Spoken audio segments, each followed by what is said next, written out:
ये मैंने अपने फादर से बेसिकली शेयर किया था और उन्होंने बोला कि या तो आप पापा चुनो या आप ऑर्गेनाइजेशन चुनो जो आपका। लाइफ में बहुत सारे मौके आएंगे बट आप अपने सपने को जरूर चुनें। जिन समस्याओं को सरकार के द्वारा नहीं खत्म किया जा सकता पूरी तरीके, वहाँ पे सोशल एंटरप्रेन्योर्स का रोल आता है। आप सपने ऐसे देखो कि बाकी लोग भी उसमें अपने सपने देख पाए। यस। इन बच्चों के ड्रीम्स को ड्रीम बनाना ही मुस्कान ड्रीम्स का ड्रीम है। तो ये शुरू कैसे हुआ, क्योंकि आपकी शुरुआत बड़ी दिलचस्प है। सेकेंड ईयर में मुझे एक ख्याल आया कि मुझे बच्चों के लिए कुछ करना है। जो आपने शुरुआत की थी, है ना?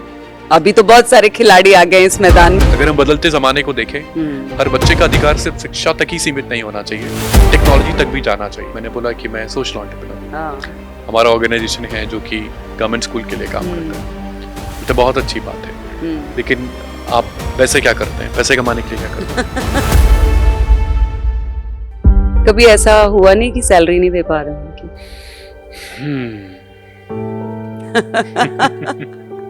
सोच रहा हूँ मैं कि क्या सबसे इम्पोर्टेंट चीज होती है एक स्टार्टअप या एक फाउंडर बनने के लिए, वो है जिद। जिद।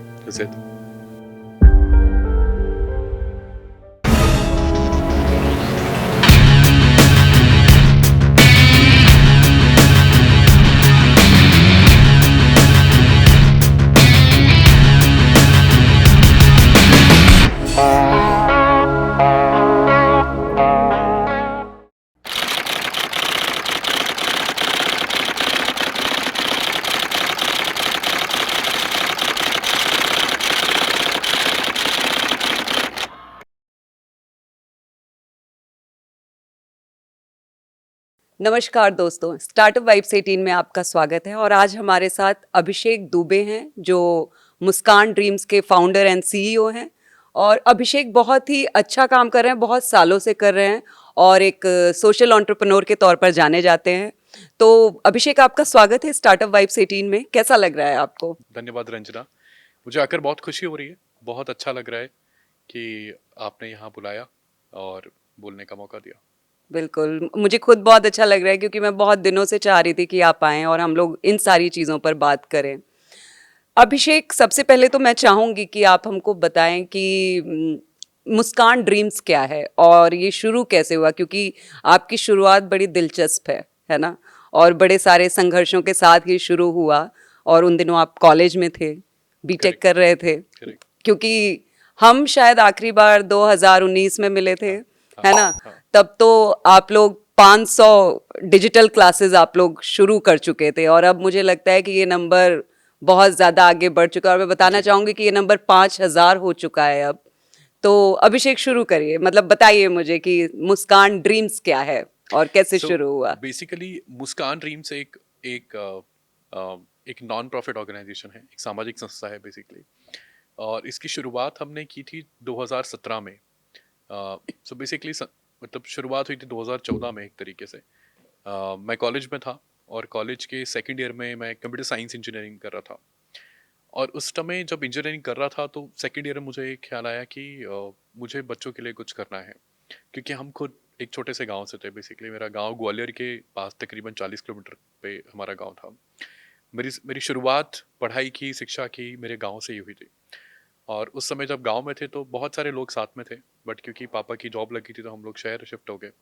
और शिफ्ट हो गए थे, एक अच्छा स्कूल मिला, अच्छी पढ़ाई मिली, लेकिन बहुत सारी चीज़ें पीछे छूट गई। तो मुझे लगा कॉलेज में जब मैं था तो मुझे लगा कि शायद अब समय आ गया पीछे मुड़ के देखने का और उन लोगों का साथ में लेने का जो छूट गए।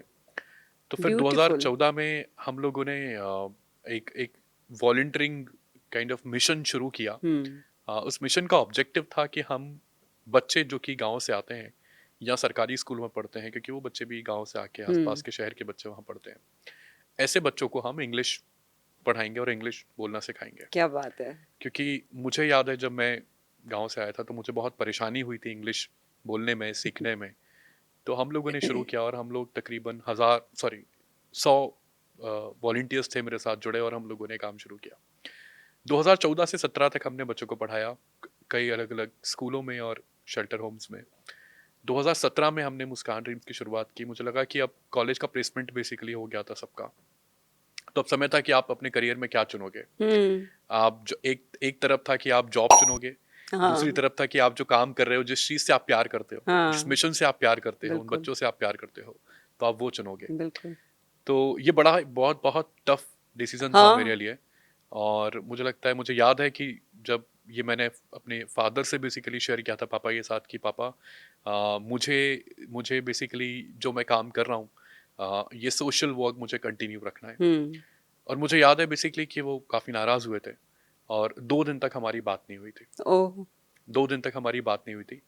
और उसके बाद उन्होंने बोला कि ठीक है, आपको जो अच्छा लगे, या तो आप पापा चुनो या आप ऑर्गेनाइजेशन चुनो जो आप काम अरे! कर रहे हो।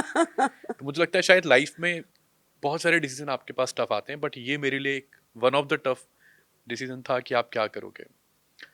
तो मैंने एक किताब बेसिकली पढ़ी थी 2015 में, और उसमें लिखा था कि लाइफ में बहुत सारे मौके आएंगे, बट आप अपने सपनों को ज़रूर चुनें। और मुझे लगा शायद से अंदर से एक आवाज़ आई कि ये टाइम है और आपको जो आप सच में करना चाहते हो वो आप सुनो, उस आवाज़ को हुँ, सुनो। हुँ, और उस आवाज़ के साथ में साथ गया, और हमने 2017 में प्लेसमेंट ना जाते हुए, जॉब ना जाते हुए, हमने जो काम हम लोग कर रहे थे पहले एक छोटे स्तर पे, उसको बड़े स्तर पे करने का प्लान किया। तो 2017 में हमने as a full time organisation को रजिस्टर किया, हमने काम करना शुरू किया, और हमने अपना लक्ष्य बनाया, क्योंकि हम कंप्यूटर साइंस के इंजीनियरिंग के स्टूडेंट थे। तो हम लोगों ने प्लान किया कि अब हम टेक्नोलॉजी को लेकर जाएंगे भारत के हर सरकारी स्कूल में, हर बच्चे को टेक्नोलॉजी के माध्यम से शिक्षा मिले। ये मिशन हम लोगों ने बनाया 2017 में। एक स्कूल से हम लोगों ने शुरुआत की थी। आज 5,000 स्कूल लगभग हम लोग सरकार के साथ मिलके, और डायरेक्टली भी लगभग 5,000 स्कूलों में हम लोग टेक्नोलॉजी को पहुंचाने का काम कर रहे हैं, और अभी 10 लाख बच्चों तक जाने का हमारा प्लान है अगले 1 साल के अंदर। क्या बात है! बहुत सुंदर, काफ़ी इंस्पायरिंग जर्नी है आपकी वैसे तो मतलब हम कहते हैं कि जब शुरू करने जा रहे हैं ना कोई चीज़ तो होता है बहुत सारी चीज़ें ऐसी होती हैं, हम सबको समझा नहीं पाते हैं एक्चुअली कि हम करने क्या जा रहे हैं। लेकिन वही लोग जब हमको काफ़ी सालों बाद देखते हैं, वो कहते हैं नहीं बेटा अच्छी शुरुआत की, हम शायद गलत सोच रहे थे, है ना? होता क्या है ना अभिषेक कि जो पेरेंट्स होते हैं ना वो हमको हमारे लिए अलग तरीके से सोच रहे होते हैं, उनको भी नहीं पता होता है कि हम जो सोच रहे हैं वो क्या करेक्ट। कैसे परफॉर्म करेगा, कैसे क्या होगा, अच्छा होगा कि बुरा होगा। तो पेरेंट्स का भी नाराज़गी और नहीं करने देना वो भी मुझे लगता है कि जायज़ है ना? क्योंकि भाई पापा ने इंजीनियरिंग करवाई थी, बिल्कुल। है ना? बिल्कुल पैसे खर्च बीटेक किए थे। करवा रहे हैं, तो अब बीटेक करवा रहे हैं तो वो भी तो उम्मीद कर रहे हैं ना कि बेटा अपना कुछ सही बात है। करे उसी में, हुँ, है ना? और हुँ। बेटे ने सोशल एंटरप्रेन्योरशिप चुन ली। तो अभिषेक ये सोशल एंटरप्रेन्योरशिप क्या है? सोशल एंटरप्रेन्योरशिप, देखिए भारत में बहुत ज़्यादा कॉम्प्लेक्सिटी है हाँ, इंडिया के अंदर। हाँ। जनरली लोग अमूमन तौर पे सोशल एंटरप्रेन्योरशिप बहुत ज़्यादा समझते नहीं हैं। ये हुँ, बेसिकली वेस्टर्न कल्चर में ज़्यादा प्रमोट होता है सोशल हुँ, एंटरप्रेन्योरशिप। हमारे यहाँ जिसको सामाजिक कह लीजिए या फिर सोशल वर्क कह लीजिए, हाँ। इस तरीके से लोग समझते हैं। तो जैसे कि नॉर्मल बिजनेस एंटरप्रेन्योर्स हम देखते हैं, बड़े-बड़े स्टार्टअप्स, बड़े-बड़े एंटरप्रेन्योर्स हम देखते हैं, ऐसे ही सोशल एंटरप्रेन्योर्स भी होते हैं। इन दोनों में फ़र्क सिर्फ इतना है कि एक एंटरप्रेन्योर सोसाइटी की प्रॉब्लम सॉल्व कर रहा है, जो कि ऐसे कस्टमर्स के लिए जो उनको पे कर सकते हैं और सर्विस का फ़ायदा ले सकते हैं। सोशल एंटरप्रेन्योर्स का काम होता है बेसिकली ऐसी समस्याओं को निकालना, पहले तो ऐसी ऐसी प्रॉब्लम्स को निकालना जो कि ना तो गवर्नमेंट के लिए पॉसिबल है सॉल्व करना, ना ही हुँ, किसी प्राइवेट व्यक्ति के लिए बिज़नेस से सॉल्व वो प्रॉब्लम हो सकती है। तो वो प्रॉब्लम सोशल एंटरप्रेन्योर्स ही सॉल्व कर सकते हैं। वॉव! तो सोशल प्रॉब्लम जो होती है, सोसाइटल प्रॉब्लम जो होती है, हुँ, जैसे कि अगर हम एनवायरनमेंट की बात करें, हुँ, हम शिक्षा की बात करें, हम रूरल डेवलपमेंट की बात करें, यस। ऐसी बहुत सारी चीज़ें हैं, बहुत सारी समस्याएं हैं, जहाँ पे जिन समस्याओं को सरकार के द्वारा नहीं खत्म किया जा सकता पूरी तरीके से, वहाँ पे सोशल एंटरप्रेन्योर्स का रोल आता है उन प्रॉब्लम को सॉल्व करने के लिए। तो कि ओनली डिफरेंस, खाली इतना ही डिफरेंस है दोनों में कि वो फॉर प्रॉफिट एंटरप्रेन्योर्स होते हैं और ये नॉन प्रॉफिट एंटरप्रेन्योर्स होते हैं हुँ, बेसिकली। तो ये तो बड़ा मुश्किल होता होगा अभिषेक? क्योंकि आजकल तो आप देखो ना कि स्टार्टअप शुरू करने का मतलब यही है कि पैसा बना लेना, हुँ, हुँ। है ना? और बहुत सारे स्टार्टअप्स ऐसे हैं जो शुरू होते हैं, फाउंडर्स पैसा बनाते हैं, स्टार्टअप बेचते हैं और चले जाते हैं। ऐसे दौर में जिस दौर में इंसान मिलियन और बिलियन के पीछे हुँ, भाग रहा हुँ, है ना? हुँ, हुँ। और ऐसे में मतलब इतने नोबल तरीके से इस काम को करना मुश्किल तो बहुत रहा होगा अभिषेक। अब अब देखिए, कोई भी काम जब आप करते हैं, तो मुश्किलें तो हमेशा आती ही हैं। मतलब मुश्किल, मुझे मैं हमेशा बोलता हूँ कि failure is always a part of success. Hmm, तो अगर आप फेल नहीं हो रहे हैं तो भी प्रॉब्लम है। हुँ, तो मुझे लगता है कि शायद मैं हमेशा यही बोलता हूँ जहाँ भी मैं जाता हूँ कि आप जितनी जल्दी अगर आप फेलियर से गुजर रहे हैं तो आप खुश रहिए, आप खुश हो जाइए, क्योंकि अब अच्छा समय आने वाला है ना? तो आप इंतजार कीजिए कि जितनी जल्दी आप फेल होंगे उतनी जल्दी पास होने का मौका आपको मिलेगा। अच्छा। तो ऐसी ही परेशानियां हम सबके लाइफ में थी, मतलब चाहे वो एक एंटरप्रेन्योर होता है बेसिकली, चाहे वो फॉर प्रॉफिट में काम करे, चाहे वो नॉन प्रॉफिट में काम करे, जो हम्म। सोल है, जो उसकी आत्मा है, वो हम्म। एक एंटरप्रेन्योर की आत्मा होती है। हम्म। और उसमें बहुत सारे चैलेंजेस होते हैं, चाहे वो पर्सनल लेवल पे, क्योंकि सबसे पहले जब आप घर से निकलते हो तो आपका सबसे बड़ा चैलेंज घर होता है, घर हाँ। के लोग होते हैं, यस। क्योंकि यस। सोसाइटी में किसी को ये समझाना कि मैं जॉब नहीं करूंगा तो एक बहुत बड़ा क्वेश्चन मार्क आपने लगा हम्म। दिया। स्पेशली क्योंकि हमारा जो परिवार है मिडिल क्लास के लोग हैं हम लोग, हम्म। और ज़्यादातर लोग गवर्नमेंट ऑफिस में हैं, गवर्नमेंट हम्म। जॉब में हैं, और वहाँ पर ये कहना कि मैं कुछ और करना चाहता हूँ, ये लोगों को डाइजेस्ट नहीं होता है। तो वहाँ पे बहुत सारे चैलेंजेस आपको पहले घर के ही मिलेंगे, फैमिली चैलेंजेस होते हैं, फिर फाइनेंशियल चैलेंजेस होते हैं, फिर जब आप ऑर्गेनाइजेशन बनाते हो तो टीम के चैलेंजेस होते हैं। तो बहुत सारे चैलेंजेस हम सबके साथ रहते ही हैं। मैं चाहूंगी अभिषेक कि आप जो ये सारे चैलेंजेस हैं ना, अलग अलग, चाहे वो टीम का हो, चाहे वो समाज का हो, चाहे वो अपने ड्रीम को लेकर के ही आगे बढ़ने का हो, मैं चाहूंगी कि आप इस पर थोड़ा हमको डिटेल में बताएं कि चैलेंजेस क्या क्या रहे आपके। चैलेंजेस मैं अगर बात करूं तो बेसिकली एक चैलेंज तो यही था कि जितना, अगर मैं बहुत सारे इंस्टीट्यूशन में मैं जाता हूं, है ना, हम्म। वहाँ पे टॉक देने के लिए, और वहाँ पे जो बड़ा एक कॉमन चैलेंज मुझे जो इंडिया के अंदर मिलता है वो ये है कि ज़्यादातर बच्चे बोलते हैं कि पेरेंट्स अलाउ नहीं करते हैं ये करने के लिए। हम्म। अगर वो खुद का कुछ करना चाहते हैं, कुछ स्टार्टअप करना चाहते हैं, या सोशल एंटरप्रेन्योर बनना चाहते हैं, या कोई प्रॉब्लम उन्होंने आइडेंटिफाई किया, वो उसका सोल्यूशन बना के कुछ कुछ करना, नया करना चाहते हैं, हम्म। तो पेरेंट्स उनको ज़्यादातर हम्म। रोकते हैं बेसिकली। हम्म। अब पेरेंट्स गलत नहीं है, वो हम्म। पेरेंट्स अपनी जगह सही हैं, हाँ, वही और हाँ, बात है। है ना, वो भी गलत नहीं है। तो ऐसी एक प्रॉब्लम मेरे साथ भी थी। मेरे जो फादर हैं बेसिकली वो गवर्नमेंट ऑफिसर हैं, और उनके लिए भी ये बहुत मुश्किल था डाइजेस्ट करना कि हम क्या करने जाते हैं, क्योंकि हम्म। किसी को पता नहीं सोशल एंटरप्रेन्योरशिप क्या होती है, आप क्या करोगे, कोई आइडिया नहीं है। तो ऐसे बहुत सारे चैलेंजेस थे कि वो नहीं चाहते थे कि मैं इस जर्नी पे जाऊं बेसिकली। और ऐसे इंडिया के अंदर बहुत सारे माँ बाप हैं जो नहीं चाहते उनके बच्चे को रिस्क में डालना या रिस्क में करना। बट मुझे ऐसा लगता है कि लाइफ में एक मौका आपको, एक एक आपके अंदर से आवाज़ आएगी, कभी तो वो आवाज़ आएगी कि इस बार मुझे खुद डिसीजन लेना है, मुझे किसी और से डिसीजन नहीं लेना है, मुझे खुद का डिसीजन लेना है कि मैं क्या करना चाहता हूँ ज़िंदगी बिल्कुल में। बिल्कुल। मैंने शायद उस दिन से पहले कभी ये नहीं सोच कभी खुद के लिए डिसीजन नहीं लिया था, जो भी सब था पेरेंट्स ने जो बोला वो करेंगे सारी चीज़ें। बट मुझे लगता है कि आपको लाइफ में एक दिन खुद के लिए स्टैंड लेना चाहिए, हर किसी को लेना चाहिए, और वो अंदर की आवाज़ को सुनना चाहिए कि आप ज़िंदगी में क्या करना चाहते हैं। हम्म। और मेरे साथ भी यही था। आई थिंक जब जब मेरे फादर की बात को शायद मैंने कभी ना नहीं कहा होगा, हिम्मत ही नहीं थी हम सब बिल्कुल। लोगों में। हाँ। लेकिन मुझे याद है मैंने पहली बार उन्हें ना कहा था कि मैं वो नहीं करना चाहता जो आप करवाना चाहते हो, और पहली बार कहा था, और बहुत मुश्किल था मेरे लिए।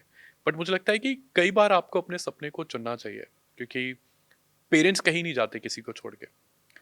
आप सपने के साथ रहिए, और हम्म। एक एक वक्त के बाद वो सारी चीज़ें ठीक हो जाती हैं, सब चीज़ें सॉल्व हो जाती हैं। यस।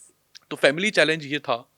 अ, दूसरा अगर हम चैलेंज देखें तो फाइनेंशियल चैलेंजेस होते हैं लोगों के पास हाँ। में, हाँ। कैसे आप मैनेज करोगे, हाँ, है मेरे ना? को ये जानना है कि मतलब मुस्कान ड्रीम्स हाँ, को शुरू करने में जो फाइनेंस आपने अरेंज हाँ, किया, कैसे आया? हाँ। सो बेसिकली हम लोगों ने, क्योंकि शुरुआत हमने वॉलंटियरिंग से किया था हाँ। बेसिकली, जिसको हाँ। हिंदी में स्वयंसेवक हाँ। कहते हैं। हाँ। तो हमारी टीम लगभग 100-200 लोगों की, कॉलेज स्टूडेंट्स थे हम हम्म। सारे लोग, और हम लोग अलग-अलग इवेंट ऑर्गेनाइज करते थे कॉलेज ये में। सारे 100 150 जो बच्चे थे, स्टूडेंट्स थे, इनको कैसे तैयार इनको किया? ऐसे था, मुझे ऐसा लगता है कि हमारी जो जनरेशन है, हाँ। ये पहली जनरेशन है, आप कहिए कि जो जो बेसिकली इंडिपेंडेंट है, हम्म। जिसके ऊपर ये लाइबिलिटी नहीं है कि उसको जाके कमा के अपने पेरेंट्स को कुछ देना है। हम्म। हमारे पेरेंट्स लगभग लगभग ज़्यादातर लोगों के पेरेंट्स हाँ। इंडिपेंडेंट हैं, हाँ। उनको हमारे पैसे नहीं चाहिए। तो we are the first generation in the country जिसको कमा के पैसे घर नहीं देने हैं, हम्म। जिसके पास ये अधिकार है कि वो जो चाहे वो कर सकती है। तो मुझे लगता है कि शायद वो 100-150 लोग ऐसे ही थे हम्म। जिनको बहुत जो जिनके घर पे कोई लाइबिलिटी नहीं थी, हम्म। और वो चाहते थे कि वो सच में कुछ करें, कुछ कंट्रीब्यूट करें, क्योंकि हर किसी के अंदर एक इंसान होता है, एक अच्छा इंसान होता है हम्म। बेसिकली। हम्म। इंसान तो हम सभी हैं, एक अच्छा इंसान होता है, हम्म। और जब आप उस आवाज़ को जगा देते हैं तो फिर वो अच्छा इंसान आपके साथ आ जाता है। तो बिल्कुल। मुझे लगता है शायद से जो काम हम करने की कोशिश कर रहे थे, हाँ। उसमें वो 100-150 लोगों को, मैं हमेशा कहता हूँ कि आप सपने ऐसे देखो कि बाकी लोग भी उसमें अपने सपने देख पाए। बिल्कुल, बहुत तो सुंदर बात इतना कही। बड़ा सपना आप देखो, इतना अच्छा सपना देखो हाँ, कि बाकी लोग उसमें अपना सपना देख पाए। हाँ। तो मुझे लगता है शायद वो 100-150 लोग ऐसे ही आ गए थे, उन्होंने भी मेरे सपने में सपना देखा और हम 150-200 लोग बन गए। हुँ। तो हमने तकरीबन 200 लोगों ने तकरीबन 3 साल तक हमने सिर्फ वॉलंटियरिंग पे फंड रेजिंग करके, चैरिटी इवेंट्स करके हम लोगों ने और ये फंड वगैरह कहाँ से कैसे उसके अरेंज बाद किया? बेसिकली हमारा किसी भी नॉन प्रॉफिट में सोशल एंटरप्रेन्योरशिप का 2 तरीके के फंडिंग सोर्स होते हैं। हाँ। एक तो चैरिटी होता है, मान लीजिए कि कॉर्पोरेट सीएसआर जिसको हम कहते हैं, तो सीएसआर से हम लोग फंड रेज़ करते हैं। हर कॉर्पोरेट का गवर्नमेंट का रूल है हुँ, कि उनको अपना 2% ऑफ देयर प्रॉफिट्स वो डोनेट करते हैं या हुँ, सोशल कॉज में लगाते हैं। वो फंड रेज़ होता है। बहुत सारे ग्लोबल फाउंडेशंस होते हैं, ऑर्गेनाइजेशंस हुँ, होती हैं जो फंड बेसिकली नॉन प्रॉफिट्स को करती हैं। बहुत सारे इंडिविजुअल कंट्रीब्यूटर्स होते हैं जो हुँ, फंड देते हैं ऑर्गेनाइजेशंस हुँ, को।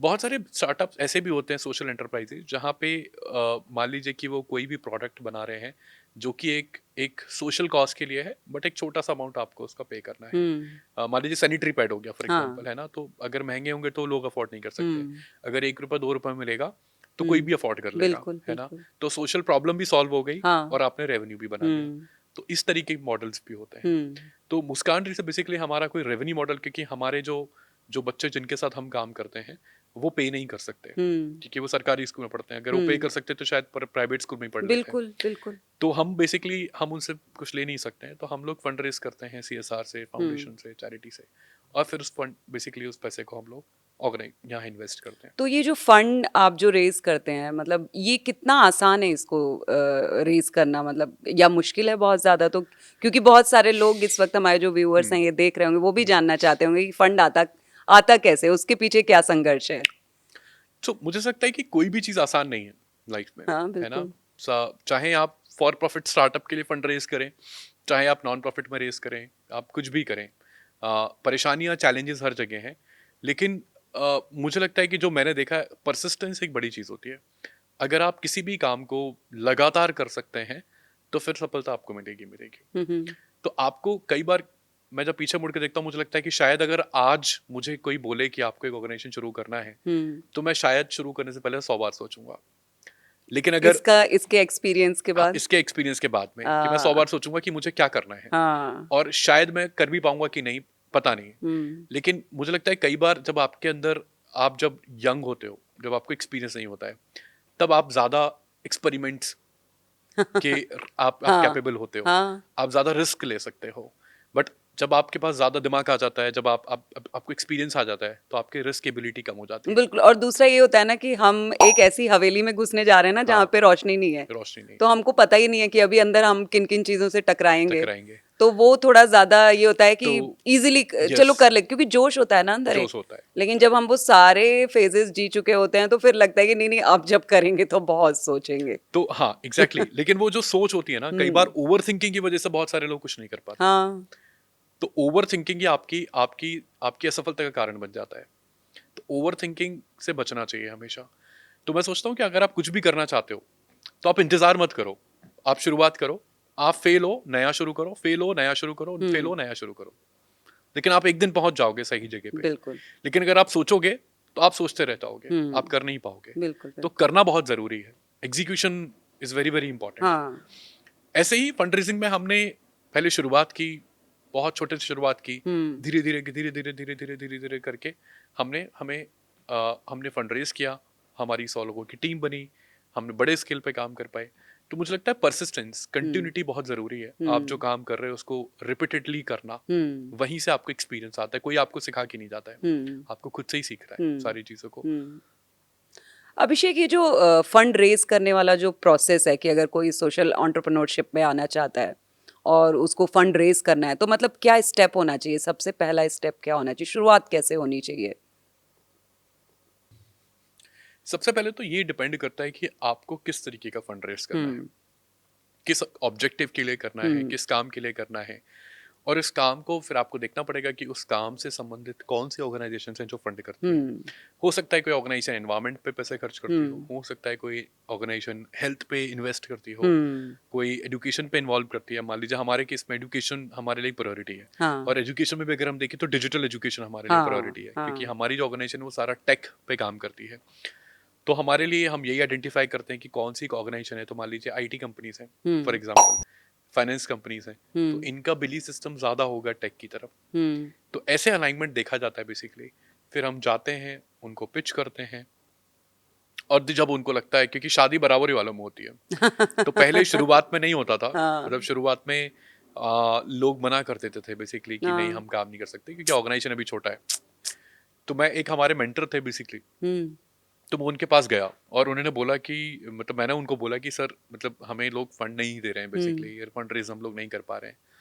तो उन्होंने बोला कि अभिषेक, शादी बराबरी वालों में होती है, तो पहले तुमको अगर शादी करनी है तो तुमको बराबरी वाला बनना पड़ेगा। हाँ और आई थिंक वो बात मुझे थोड़ा समझ आया। फिर धीरे धीरे जब ऑर्गेनाइजेशन बड़ी हुई तो आई थिंक वो शादियां होना शुरू हो गई ऑटोमेटिक। अच्छा, बड़ा मुश्किल रहा होगा ना अभिषेक, क्योंकि एक तो कुछ इस तरह का सपोर्ट नहीं है, और सब कुछ अपने बल पर करना है ना। तो ऐसे टाइम में तो बड़ा लगता होगा कि काफी, मतलब ये होता होगा कि क्यों कर रहे हैं, है ना, नहीं करना चाहिए, चलो यार हमने भी बीटेक किया हुआ है, नौकरी कर लेते हैं जा करके, मम्मी पापा जो चाहते हैं वही कर लेते हैं, है ना। तो उस टाइम में क्या चीज़ सबसे ज्यादा मोटिवेट करती थी कि करना ही है, नहीं चाहे कुछ भी हो जाए करना ही है मुझे तो ये। मुझे लगता है, आई थिंक सबके लिए बहुत अलग अलग होता है। मेरे लिए बस ये था बेसिकली कि पैशन था एक अंदर, हम्म कि करना ही है बेसिकली। तो मुझे कभी भी, आप यकीन नहीं मानेंगे, पिछले 7 सालों में मुझे कभी ये नहीं लगा कि मुझे जॉब करनी चाहिए हम्म या मुझे कुछ और करना चाहिए। मैं हमेशा बोलता हूँ, लाइफ में सेकंड ऑप्शन नहीं होना चाहिए। अच्छा। There should not be a plan B.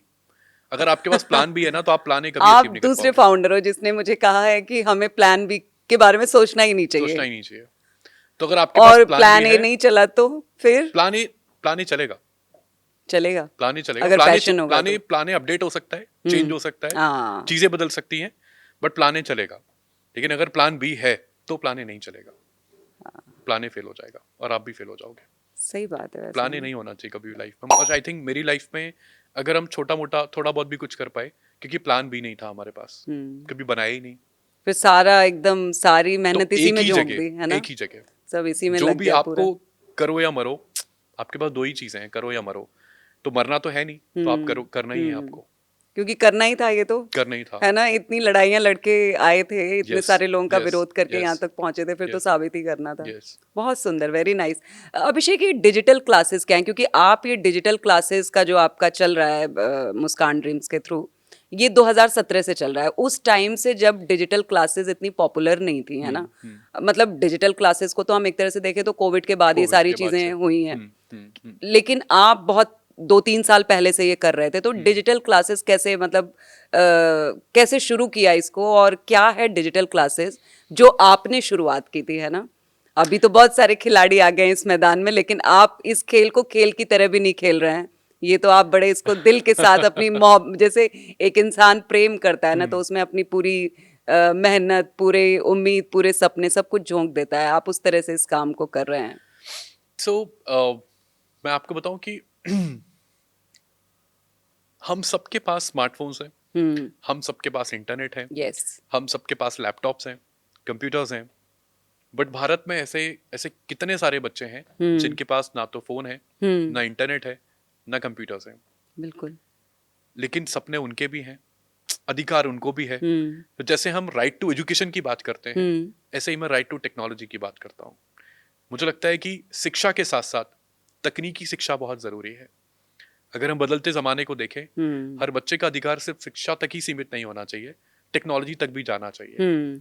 और आई थिंक मेरी लड़ाई सिर्फ इतनी सी है कि हर बच्चे को, चाहे वो सरकारी स्कूल में पढ़े, चाहे वो किसी प्राइवेट स्कूल में पढ़े, कहीं भी पढ़े, बट टेक्नोलॉजी, उसको जो टेक्नोलॉजी का जो उसको अधिकार है वो उसको मिलना चाहिए। तो हमारी जो लड़ाई है 2017 से हमने शुरू किया था कि भारत के हर एक सरकारी स्कूल में बच्चों को बेहतर शिक्षा टेक्नोलॉजी के माध्यम से हम लोग दे पाए। और उसके बाद कोविड आया, हम सब ने देखा कि कोविड के दौरान कितना चैलेंज लोगों ने फेस किया। सब लोग टेक्नोलॉजी टेक्नोलॉजी चिल्लाने लग गए पर और बहुत आप सारी लोग तो चीजें उस हुई। टाइम में भी एक्टिव रहे हम होंगे लोग ना। उससे पहले भी काम कर रहे थे और कोविड में भी हम लोगों ने काम किया। मतलब कोविड में तो कोविड आपका के काम दौरान और ज्यादा बढ़ गया होगा, मुझे और ज्यादा लगता बढ़ है। गया था। कोविड के दौरान हमने व्हाट्सएप के माध्यम से और बहुत सारी अलग अलग चीजें, हमने प्रोग्राम अपने चलाए सरकार के साथ मिलके हमने प्रोग्राम चलाए, बहुत सारे पेरेंट्स को अवेयर किया कॉल कर करके कि आप व्हाट्सएप पे बच्चों को पढ़ाने के लिए बोलिए, आप बच्चों को टीवी पर देखने के लिए बोलिए क्योंकि टीवी पर प्रोग्राम आएगा पढ़ाई का। तो ऐसी बहुत सारी चीजें हम लोगों ने कोविड के दौरान किया, और कोविड के बाद लोगों को जाके समझ आया कि टेक्नोलॉजी की इंपॉर्टेंस क्या है, खासकर सरकारी स्कूलों में जहाँ पे टीचर बहुत नई चीजों को लेके, इनोवेशन को लेके एक्सेप्टेंस नहीं होता है। वहां पे तो मतलब आम तौर पर देखा जाए तो वहां पे जो टीचर्स हैं वो जो उनको जो किताबें दी जा रही हैं बच्चों को पढ़ाने के लिए वो उसमें भी आधे इंटरेस्ट के साथ पढ़ा रहे हैं। बहुत सारे ऐसे मिलेंगे, है ना? बहुत सारे मिलेंगे। तो बहुत सारी कि हम भी खबरें हाँ, देखते रहते हैं, हाँ, आती रहती हैं। हाँ, लेकिन उस वहां पर जाकर के आप उनको डिजिटल बना रहे हैं। आप टीचर्स को भी तो सिखाना बिल्कुल पड़ा होगा बिल्कुल। तो आपको। बिल्कुल हमारा काम है कि हम डिवाइस भी देते हैं, हम हाँ, इंटरनेट भी देते हैं, हाँ, हम टीचर्स को भी ट्रेन करते हैं, हाँ, कंटेंट भी देते हैं, हाँ। और उनको पूरा सपोर्ट सिस्टम भी होता है बेसिकली कि क्या वो जब बात है! तक पूरी तरीके से सीख नहीं जाते, हाँ, इस्तेमाल कर नहीं जाते, और उससे बच्चों बेसिकली ऑब्जेक्टिव होता है कि बच्चों की शिक्षा में क्या सुधार आया, लर्निंग इम्प्रूवमेंट कैसे हुआ, या उन्होंने क्या नया सीखा हाँ, बेहतर। तो बेसिकली एक प्रॉब्लम ये है कि गवर्नमेंट स्कूल में कि बच्चे एंगेज नहीं रहते हैं क्लास में, टीचर पढ़ा रहा है, बच्चा कहीं और देख रहा है। तो आपको एंगेज करने के लिए कुछ चाहिए, टीचर और बच्चे का एंगेजमेंट बढ़े, लर्निंग इंप्रूवमेंट हो, और बच्चा मेन इंपॉर्टेंट ये है कि जब वो आगे करियर बनाएगा तब वो टेक्नोलॉजी से अगर एक्सपोजर होगा तो बच्चा ज़्यादा बेहतर ग्रो कर पाएगा। बिल्कुल, बिल्कुल, बिल्कुल। तो टीचर्स को भी ट्रेनिंग दी जाती टीचर्स है। को अब भी तक ट्रेनिंग दी कितने जाती है। लगभग टीचर्स को आपने ट्रेनिंग दी होगी? आई थिंक 5,000 से अच्छा, ज़्यादा, 5,000 5,000 टीचर्स से भी। ज़्यादा हम लोगों ने टीचर्स को ट्रेनिंग दी है। नाइस। तो उसमें तो बहुत सारे टीचर्स ऐसे होंगे जो टेक्नोलॉजी और इन सब चीज़ों से बिल्कुल फ्रेंडली ही नहीं होंगे। ज्यादातर टीचर ऐसे ही हैं, बट हाँ, कोविड के बाद से बेसिकली क्या हुआ ना कि लोगों का एक्सेप्टेंस बढ़ गया है। हाँ। पहले लोग एक्सेप्ट नहीं करते थे टेक्नोलॉजी को, बट कोविड के बाद से एक्सेप्टेंस बढ़ गया है। हुँ, तो जब एक्सेप्टेंस बढ़ गया है तो अब आपका काम आसान हो गया है, अब हर हुँ, किसी को चाहिए। हुँ, गवर्नमेंट का भी फोकस आ गया है, पहले हुँ, गवर्नमेंट का भी उतना फोकस नहीं था। हुँ। अभी पिछले कुछ सालों में अगर हम देखें तो गवर्नमेंट ने बहुत सारी नई न्यू एजुकेशन पॉलिसी गवर्नमेंट लेकर आई हाँ। 2020 में। उसके बाद से बहुत सारी नई नई चीजें होना शुरू हुई। तो ये जो आपका जो बच्चों को आप पढ़ा रहे हैं या सिखा रहे हैं, उसका सिलेबस कौन बनाता है? वो आप लोग ही प्लान करते हैं कि क्या-क्या पढ़ाना है, क्या-क्या करना है? तो सिलेबस बेसिकली जो भी सिलेबस हम लोग इस्तेमाल करते हैं वो सारा का सारा गवर्नमेंट की किताबों का ही सिलेबस है, अच्छा। बस वो वीडियो फॉर्म में है, अरे वाह! केवल इतना डिफरेंस है। हाँ, तो जिस चीज़ को हमारा दिमाग शब्दों में नहीं सोच सकता, हाँ, हम जो देखते हैं उसको सोच सकते हैं, बिल्कुल। उसको समझ सकते हैं, उस पर हाँ, भरोसा रख सकते हैं। हाँ।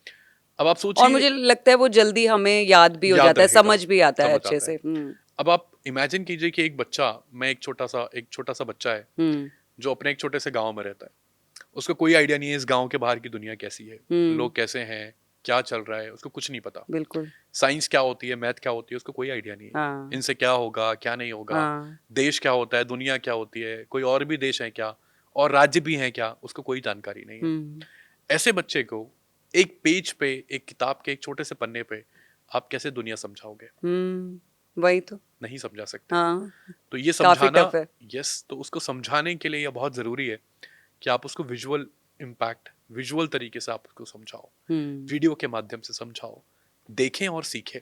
बिल्कुल। तो हमारा जो फोकस है यही है कि हम कैसे डिजिटल कंटेंट को लेकर जाएं हुँ, जिसको टीचर इस्तेमाल करे बच्चों को पढ़ाने के लिए। हुँ, टीचर को हटाना हमारा ऑब्जेक्टिव नहीं है, हुँ। टीचर के बिना तो कुछ पॉसिबल ही नहीं है, नहीं, नहीं, बिल्कुल टीचर के सही बिना बात तो है। स्कूल ही नहीं है, टीचर हाँ, तो हार्ट है बेसिकली, और दिल है क्या, उस और क्या। पूरे स्कूल का। टीचर के बिना शिक्षा अधूरी है। अधूरी है। हम चाहे कितना भी बात कर लें कि हम कितने भी हाईटेक हो जाएँ, हम कितने भी एआई को अपना लें, लेकिन अब उसको चलाने के लिए मतलब बच्चा तो टीचर को ही फ़ॉलो करेगा, टीचर को ही मुझे फॉलो ऐसा करेगा। लगता है हाँ, ना? हाँ।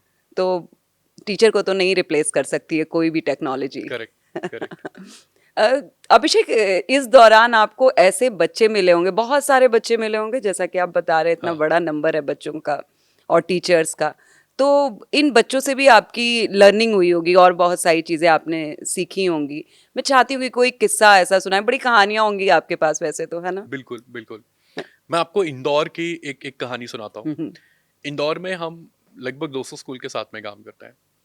वहाँ पे मैं एक विज़िट कर रहा था, पिछले हुँ, साल की बात है, और एक लड़की थी जिसका नाम था पिंकी। अच्छा। तो मैंने ऐसे रैंडम ही बहुत सारे बच्चों से हम लोग बात करते हैं जब भी स्कूल में जाते हैं, और मैंने उससे पूछा कि आप बड़े होकर क्या बनना चाहते हो? तो उसने मुझे कहा कि मैं बड़े होकर इंजीनियर बनना चाहती हूँ। हुँ, ठीक है। तो मैंने बोला इंजीनियर क्यों बनना चाहते हो?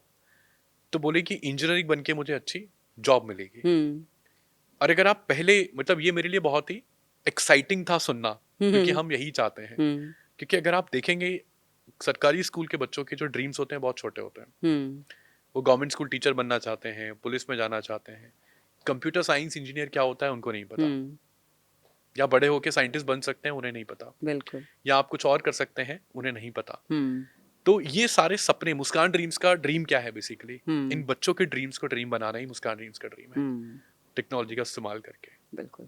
हम जिन बच्चों के साथ काम कर रहे हैं उन बच्चों को हम बेहतर ड्रीम्स या कह लीजिए बेहतर भविष्य की कल्पना हम्म कर पाएं। हाँ मैं चाहता हूं कि भारत का हर बच्चा टेक्नोलॉजी का इस्तेमाल करे और अपना बेहतर करियर बनाए। बिल्कुल। यही हमारा मिशन है। हम्म अभिषेक, जैसे हम एनजीओ की बात करते हैं, है ना? और मैं ये जानना चाहती हूँ कि एनजीओ ही क्यों होना चाहिए? जब हम कोई सामाजिक तौर पर कोई काम करने जाते हैं, तो एनजीओ से ही जुड़ना क्यों जरूरी है? प्रॉफिट के साथ क्यों नहीं काम किया जा सकता है? नहीं, प्रॉफिट के साथ भी काम किया जा हम्म सकता है। प्रॉफिट के साथ तो मतलब बहुत सारी। एनजीओ का टैग क्यों चाहिए? तो बेसिकली आप देखिए कि किस तरीके की प्रॉब्लम आप सॉल्व कर रहे हैं उस हाँ पर डिपेंड करता है। हाँ। अमूमन मान लीजिए कि अगर आप कोई ऐसी प्रॉब्लम सॉल्व कर रहे हैं हम्म जहां से अगर आपको लगता है कि आपका जो कस्टमर है हम्म वो पे कर सकता है आपको, तो आप बिल्कुल आप फॉर प्रॉफिट कंपनी बनाइए। कोई नहीं कहता कि आप नॉन प्रॉफिट बनाओ। हम्म नॉन प्रॉफिट एनजीओ की जरूरत, पहले तो नॉन प्रॉफिट एनजीओ एक ही बात होती है। मैं आपको एक और चीज हम्म क्लियर कर देता हूँ, भारत में ये भी एक डाउट हाँ रहता है। हाँ तो नॉन प्रॉफिट की जरूरत क्यों पड़ती है? हाँ क्योंकि जहां पे आपका जो कस्टमर है वो पे नहीं कर सकता। हाँ मान लीजिए एक ऑर्फनेज है जहां पे बच्चे रहते हैं। उन बच्चों को क्या चाहिए? उन बच्चों की जो जरूरत है वो है स्माइल। हाँ उन बिल्कुल। बच्चों की जो जरूरत है वो है प्यार। और वो पैसे से नहीं आ सकता, और ना उनके पास पैसे हैं देने के लिए। हम्म अब इस सिचुएशन को आप कैसे सॉल्व करेंगे? तो ऐसी समस्याएं होती हैं, हर देश में होती हैं। हम्म और इंडिया में तो हमारे यहाँ बहुत सारी प्रॉब्लम्स हैं हम्म जहाँ पे बहुत सारे सोशल एंटरप्रेन्योर्स की जरूरत है इंडिया को। हम्म भारत को बहुत सारे सोशल एंटरप्रेन्योर्स की जरूरत है, क्योंकि हमारे यहाँ प्रॉब्लम बहुत सारी है। बहुत अलग अलग लेवल की प्रॉब्लम्स हैं। हाँ और उन प्रॉब्लम को अकेले ना तो गवर्नमेंट सॉल्व कर सकती है, और ना ही अकेले किसी फॉर प्रॉफिट बिजनेस से सॉल्व किया जा सकता है। हम्म तो एनजीओ का रोल वहीं पर आता है कि हम्म ऐसी समस्याएं जिसको कोई सॉल्व नहीं कर सकता, उनका समाधान कैसे निकाला जाए और उनके साथ काम किया जाए। बिल्कुल। इसीलिए एनजीओ का रोल जरूरी है। हाँ अगर आप एक और मैं आपको एग्जांपल देता हूँ। कोविड के दौरान हम सब ने देखा कितनी सारी समस्याएं थी। हम्म हम सब लोग घर पे थे, लेकिन भारत के हजारों एनजीओ और हजारों नॉन प्रॉफिट ऑर्गेनाइजेशन ने मिलके लाखों करोड़ों लोगों तक खाना पहुंचाया, लाखों करोड़ों लोगों को वैक्सीन दिलाई, बिल्कुल। लाखों करोड़ों लोगों को ब्लड डोनेट किया। आ, आ, एक और क्या होता था ब्लड के साथ जो जाता था? प्लाज्मा। प्लाज्मा। लाखों करोड़ लोगों को प्लाज्मा डोनेट किया। तो आप जब कोरोना में घर पर बैठे थे तो लाखों करोड़ों एनजीओ के ही लोग थे जो हम्म आपकी सेवा में लगे हुए थे, जो बिल्कुल। आपको घर घर तक खाना पहुंचा रहे थे, जानवरों को खाना दे रहे थे। हम्म ऐसे बहुत सारे हजारों करोड़ों लोगों को राशन किट जिन्होंने डोनेट किए थे। ऑफ कोर्स ये पूरे देश के लोगों की वजह से संभव हो पाया है। हाँ बट इसमें बहुत सारी बड़ी भूमिका भारत के अच्छे एनजीओ, अच्छे नॉन प्रॉफिट ऑर्गेनाइजेशन के लोगों की रही है। हाँ नहीं, और बिल्कुल सुप्रीम सही। कोर्ट ने भी इस चीज को सराहा। बिल्कुल बिल्कुल। तो यहाँ पे ऐसी समस्याओं, जब जब भी देश पर कोई ऐसी समस्या आती है, कभी भी कहीं पे मान लीजिए बाढ़ आ गई, कहीं पे हाँ तूफान आ गया, कहीं हाँ सुनामी आ गई, हाँ। तो सबसे पहले अगर कोई पहुंचता है तो हम्म वो सामाजिक संस्था के लोग होते हम्म हैं, वो एनजीओ के लोग होते हैं। अभिषेक, अगर मैं गलत नहीं हूं तो क्या आपने जब मुस्कान ड्रीम्स की शुरुआत की थी तो ये झुग्गी झोपड़ियों से शुरू हुआ था, वहां पे बच्चों को पढ़ाने लिखाने से? हाँ, मतलब जब हम लोगों ने शुरू किया था तो हम लोग शेल्टर होम्स था, बेसिकली झुग्गी अच्छा। झोपड़ी नहीं था। हाँ शेल्टर होम होते हैं जहाँ पे बच्चों को, ऑर्फनेज जैसे ही होते हैं जहाँ हाँ हाँ। बच्चों को रखा जाता है जिनके अच्छा। पेरेंट्स नहीं है या सिंगल हाँ पेरेंट्स हैं, या ऐसे बच्चे जो गाँव से आदिवासी इलाकों से आते हैं। तो हाँ। वहां पे जाके हम बच्चों को पढ़ाते थे। अच्छा, फिर वो बंद हो गया?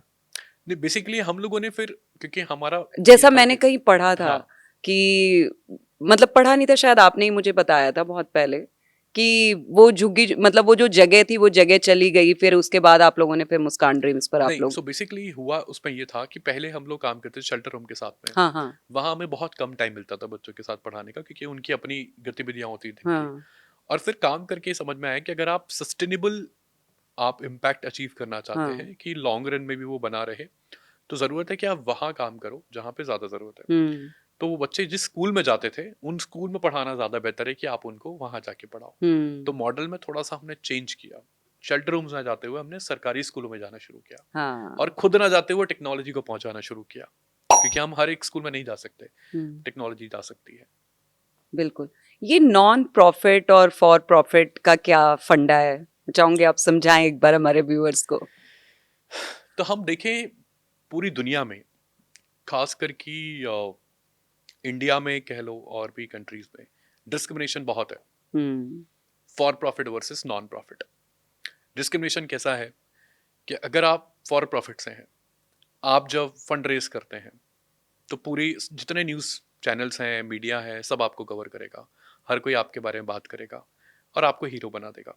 हम्म। लेकिन अगर आप एक नॉन प्रॉफिट फाउंडर हैं हम्म। और आप फंड रेज करें, आप कोई माइलस्टोन अचीव करें, आप एक्स नंबर ऑफ बच्चों तक इम्पैक्ट करें, तो कोई आपको पूछने नहीं आएगा। हाँ। ठीक है। बिल्कुल।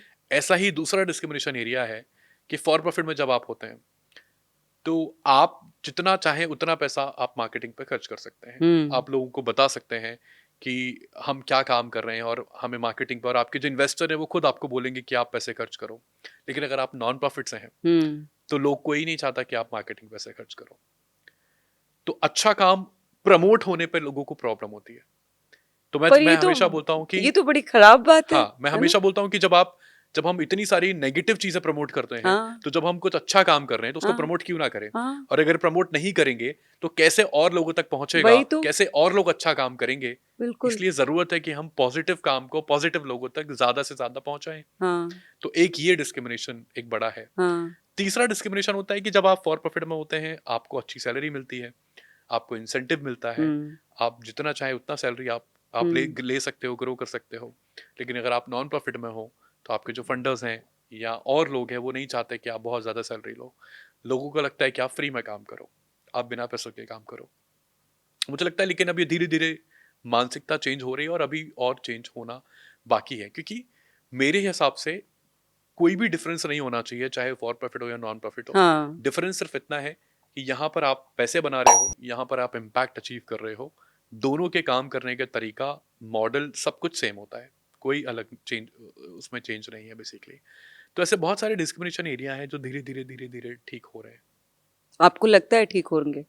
मुझे लगता है समय के साथ जनरेशन जब चेंज होगी तो ये भी चेंज होगा। अभिषेक, ऐसा हो सकता है या कि जैसे नॉन प्रॉफिट स्टार्टअप है कोई और उसको फॉर प्रॉफिट में हमको कन्वर्ट कर देना हो, मतलब हम उसको एनजीओ से निकाल करके उसको एकदम पूरा प्रॉफिट में, ऐसा हो सकता है? ऐसा पॉसिबल नहीं, है? ऐसा लीगली तो पॉसिबल नहीं है। लीगली नहीं है। नहीं है पॉसिबल। तो हाँ, मतलब अगर हमने नॉन प्रॉफिट शुरू किया है तो हमें वही कंटिन्यू आपको करना वही पड़ेगा। कंटिन्यू करना पड़ेगा, क्योंकि बिल्कुल। गवर्नमेंट ने उसके लिए कुछ कुछ कुछ रेगुलेशंस हैं, कंप्लाइंसेस हैं जो गवर्नमेंट ने रखे हुए हैं, टैक्स हम्म। बेनिफिट्स होते हैं बेसिकली। तो वो सारी हम्म। चीज़ें फॉर प्रॉफिट को नहीं मिलती, हम्म। वो नॉन प्रॉफिट के लोगों को ही मिलती हैं। बिल्कुल।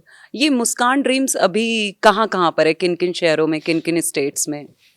सो मुस्कान ड्रीम्स के साथ हम लोग अभी मध्य प्रदेश, उत्तर प्रदेश, राजस्थान, महाराष्ट्र, पंजाब, झारखंड, बेसिकली ये लगभग 6 राज्यों में हम लोग काम करें, जिसमें ज़्यादा फोकस हमारा मध्य प्रदेश और उत्तर प्रदेश पे है, क्योंकि इन सारी जगहों पर काम करते हुए आपको किस तरह का डिफरेंस लगा अलग अलग स्टेट्स में? मुझे लगता है कि सारे स्टेट्स बहुत अच्छे हैं, हाँ। सारे स्टेट बहुत अच्छे हैं। बट आई थिंक पिछले 2-3 सालों में एक जो हम चेंज देख रहे हैं, बदलाव हम्म। अगर हम देख रहे हैं, क्योंकि हम एजुकेशन डिपार्टमेंट के साथ काम हम्म। करते हैं। मुझे लगता है गवर्नमेंट पहले उतनी एक्टिव नहीं हुआ करती थी, पहले उतना ज़्यादा अवेयरनेस नहीं थी गवर्नमेंट में। अभी अवेयरनेस बहुत ज़्यादा है। हम्म। अभी ऑफिशियल्स खुद चाहते हैं कि आप काम करो उनके साथ में। हम्म। तो एक्सेप्टेंस नहीं था पहले, पहले लोग आपको इतना एंटरटेन नहीं करते थे हम्म। डिपार्टमेंट्स में। अब खुद डिपार्टमेंट के लोग चाहते हैं कि आप काम करो। पहले इनोवेशन का बहुत एक्सेप्टेंस नहीं था, हम्म। अब लेकिन लोग इनोवेशन, आप नए आइडियाज लेके जाइए और ऑफिसर्स आपके साथ काम करेंगे। हम्म। पहले टेक्नोलॉजी का इतना एक्सेप्टेंस नहीं था, बट अब टेक्नोलॉजी का एक्सेप्टेंस बहुत अच्छा है। आप नए टेक्नोलॉजी प्रोग्राम लेकर जाइए, वो आपके साथ काम करेंगे। तो मुझे लगता है पिछले कुछ सालों में बहुत बहुत बदलाव हुआ है और कुछ कुछ स्टेट गवर्नमेंट तो बहुत एक्टिव है। हम्म। अब हमारी नज़र में तो सारी गवर्नमेंट, मतलब स्टेट अच्छे हैं बेसिकली, बिल्कुल। अच्छा काम कर रहे हैं। बिल्कुल। चाहे दिल्ली गवर्नमेंट हो, एमपी गवर्नमेंट हो, यूपी गवर्नमेंट हो, हम्म। सारे गवर्नमेंट बहुत अच्छा काम कर रहे हैं। बिल्कुल। बिल्कुल। आपका जो ये सारे बच्चे हैं आपके साथ जुड़े हुए और जो टीचर्स हैं, खैर हम बच्चों को तो नहीं इसमें हम ले सकते, टीचर्स या जो टीचर्स की सैलरी वगैरह आप भी उनको अलग से कुछ पे करते हैं या वो जो सरकारी सैलरी अपनी पा रहे हैं वो तो सरकारी वो सरकारी रहता है टीचर ही उनका? है। और आपके साथ जो आपके एम्प्लॉयज हैं अपने, उनका पैसा और सैलरी कैसे, मतलब कितना मुश्किल है, सैलरी कैसे पे करते हैं आप उन सब लोगों, क्योंकि आप एनजीओ के तरह काम करते हैं एक तरह से, है ना? तो इंडिया में ये भी एक प्रॉब्लम है हाँ कि अक्सर ऐसा होता है कि लोग पूछते हैं कि आप क्या काम करते हैं। हाँ मैंने बोला कि मैं सोशल एंटरप्रेन्योर हूँ। हाँ। हमारा ऑर्गेनाइजेशन है जो कि गवर्नमेंट स्कूल के लिए काम करता है। हम्म बोलते बहुत अच्छी बात है, हम्म। लेकिन आप वैसे क्या करते हैं, पैसे कमाने के लिए क्या करते हैं? तो ये बड़ा क्वेश्चन है। हाँ। ऐसा नहीं है, इंडिया में मैं बताऊंगा कि बताना चाहता हूँ कि लाखों लोग एम्प्लॉयड हैं एनजीओस के अंदर। हम्म अगर आप डेटा देखेंगे तो लाखों लोग एनजीओस के अंदर एम्प्लॉयड हैं और सैलरी स्ट्रक्चर में बहुत ज़्यादा डिफरेंस नहीं है। धीरे धीरे करके वो गैप, पहले कम सैलरी मिलती थी यहाँ पे, हम्म बट अब धीरे धीरे करके सबने इम्प्रूव किया है। धीरे धीरे हम्म। करके सारे लोग अच्छी सैलरीज एंड नॉन प्रॉफिट्स दे रहे हैं बेसिकली। तो हम लोग क्योंकि फंड रेज करते हैं, उस फंड रेज से हमारी सबकी टीम की सैलरी जाती है, अच्छी सैलरी जाती है। तो वो गैप को हम धीरे धीरे करके कम कर रहे हैं। कभी ऐसा हुआ नहीं कि सैलरी नहीं दे पा रहे हैं उनकी? नहीं, ऐसा कभी नहीं हुआ। कभी नहीं हुआ? नहीं हुआ कभी ऐसा। कोविड वगैरह में भी नहीं नहीं, हुआ, कभी किसी ऐसा भी नहीं नहीं? हुआ। कभी ऐसा तो नहीं ये हुआ। पैसा जो आता है आपके पास उनकी सैलरी वगैरह देने का, वो तो सरकार की तरफ से ही नहीं, आता होगा? सरकार से हम पैसे नहीं लेते। अच्छा। हम सारा पैसा प्राइवेट ऑर्गेनाइजेशंस के साथ ही फंड रेज करते हैं। ओ, हाँ वो हाँ। क्या प्रोसेस होता है? सीएसआर बेसिकली गवर्नमेंट हाँ। का एक रूल है, कॉर्पोरेट हम्म सोशल रिस्पॉन्सिबिलिटी, जिसमें कोई भी कंपनी जिसका टर्नओवर 500 करोड़ से ऊपर है, हम्म उसको अपने प्रॉफिट का 2% सोशल इनिशिएटिव्स में लगाना होगा। हम्म तो वो अलग अलग ऑर्गेनाइजेशंस के प्रायोरिटीज होते हैं। कोई एजुकेशन पे करता है, कोई हेल्थ पे करता है, कोई एनवायरनमेंट पे करता है। तो हम लोग एजुकेशन में काम करते हैं, हम हम्म उन्हें रीच आउट करते हैं। तो बहुत सारी कंपनीज के साथ हम लोग काम करते हैं जो कि आईटी कंपनीज हैं, फाइनेंस की कंपनीज हैं। हम्म। तो वो अपने सीएसआर से हमको फंड देती है। नाइस। सरकार से जुड़ करके काम करने का मतलब आपको क्या फायदा मिला? आसान है? मुझे लगता है कि अगर आप इंडिया में हाँ। या और भी कंट्री में आप देखें कि अगर आप कोई भी सोसाइटल प्रॉब्लम अगर आप सॉल्व कर रहे हो, हम्म कोई भी ऐसी प्रॉब्लम जो सोसाइटी की प्रॉब्लम है, जो किसी एक इंडिविजुअल की प्रॉब्लम नहीं है, हम्म वो सोसाइटी की अगर प्रॉब्लम है, तो ऐसी प्रॉब्लम को आप अकेले सॉल्व नहीं कर सकते। हम्म। सबसे पहले तो हाँ आप अकेले अच्छे सॉल्यूशन लेकर आ सकते हो, बिल्कुल, क्योंकि आप तो है एक ना? मिशन की तरह काम करेक्ट। कर रहे हो तो ना। हमारा काम है, किसी भी एनजीओ का काम होता है कि वो अच्छे सोल्यूशन लेकर आए, इनोवेशन लेकर आए, रिसर्च हम्म। करे, और उसके बाद आखिरी में अगर आप सस्टेनेबिलिटी चाहते हो कि लॉन्ग टर्म इम्पैक्ट बना रहे, बिल्कुल। तो हमारी सक्सेस तब है कि जब हम जो करना चाहते हैं वो गवर्नमेंट करने लग जाए। हम्म तो हमारा ऑब्जेक्टिव ये होता है कि हम जो भी कर रहे हैं वो सरकार अडॉप्ट कर ले, वो गवर्नमेंट अडॉप्ट कर ले। तो हमारा बेनिफिट यही है कि हम हमारा अभी जैसे गवर्नमेंट ऑफ एमपी के साथ हम लोग कुछ करने जा रहे हैं, जो काम हम करते थे वो गवर्नमेंट करने जा रही है। तो हम्म। हमारी सक्सेस ये है कि जो हमारा आइडिया था उसको गवर्नमेंट ने अडॉप्ट कर लिया। कैसा लगता है अभिषेक जब आप बच्चों के चेहरे पर मुस्कान देखते हैं, मुस्कान ड्रीम्स के माध्यम से?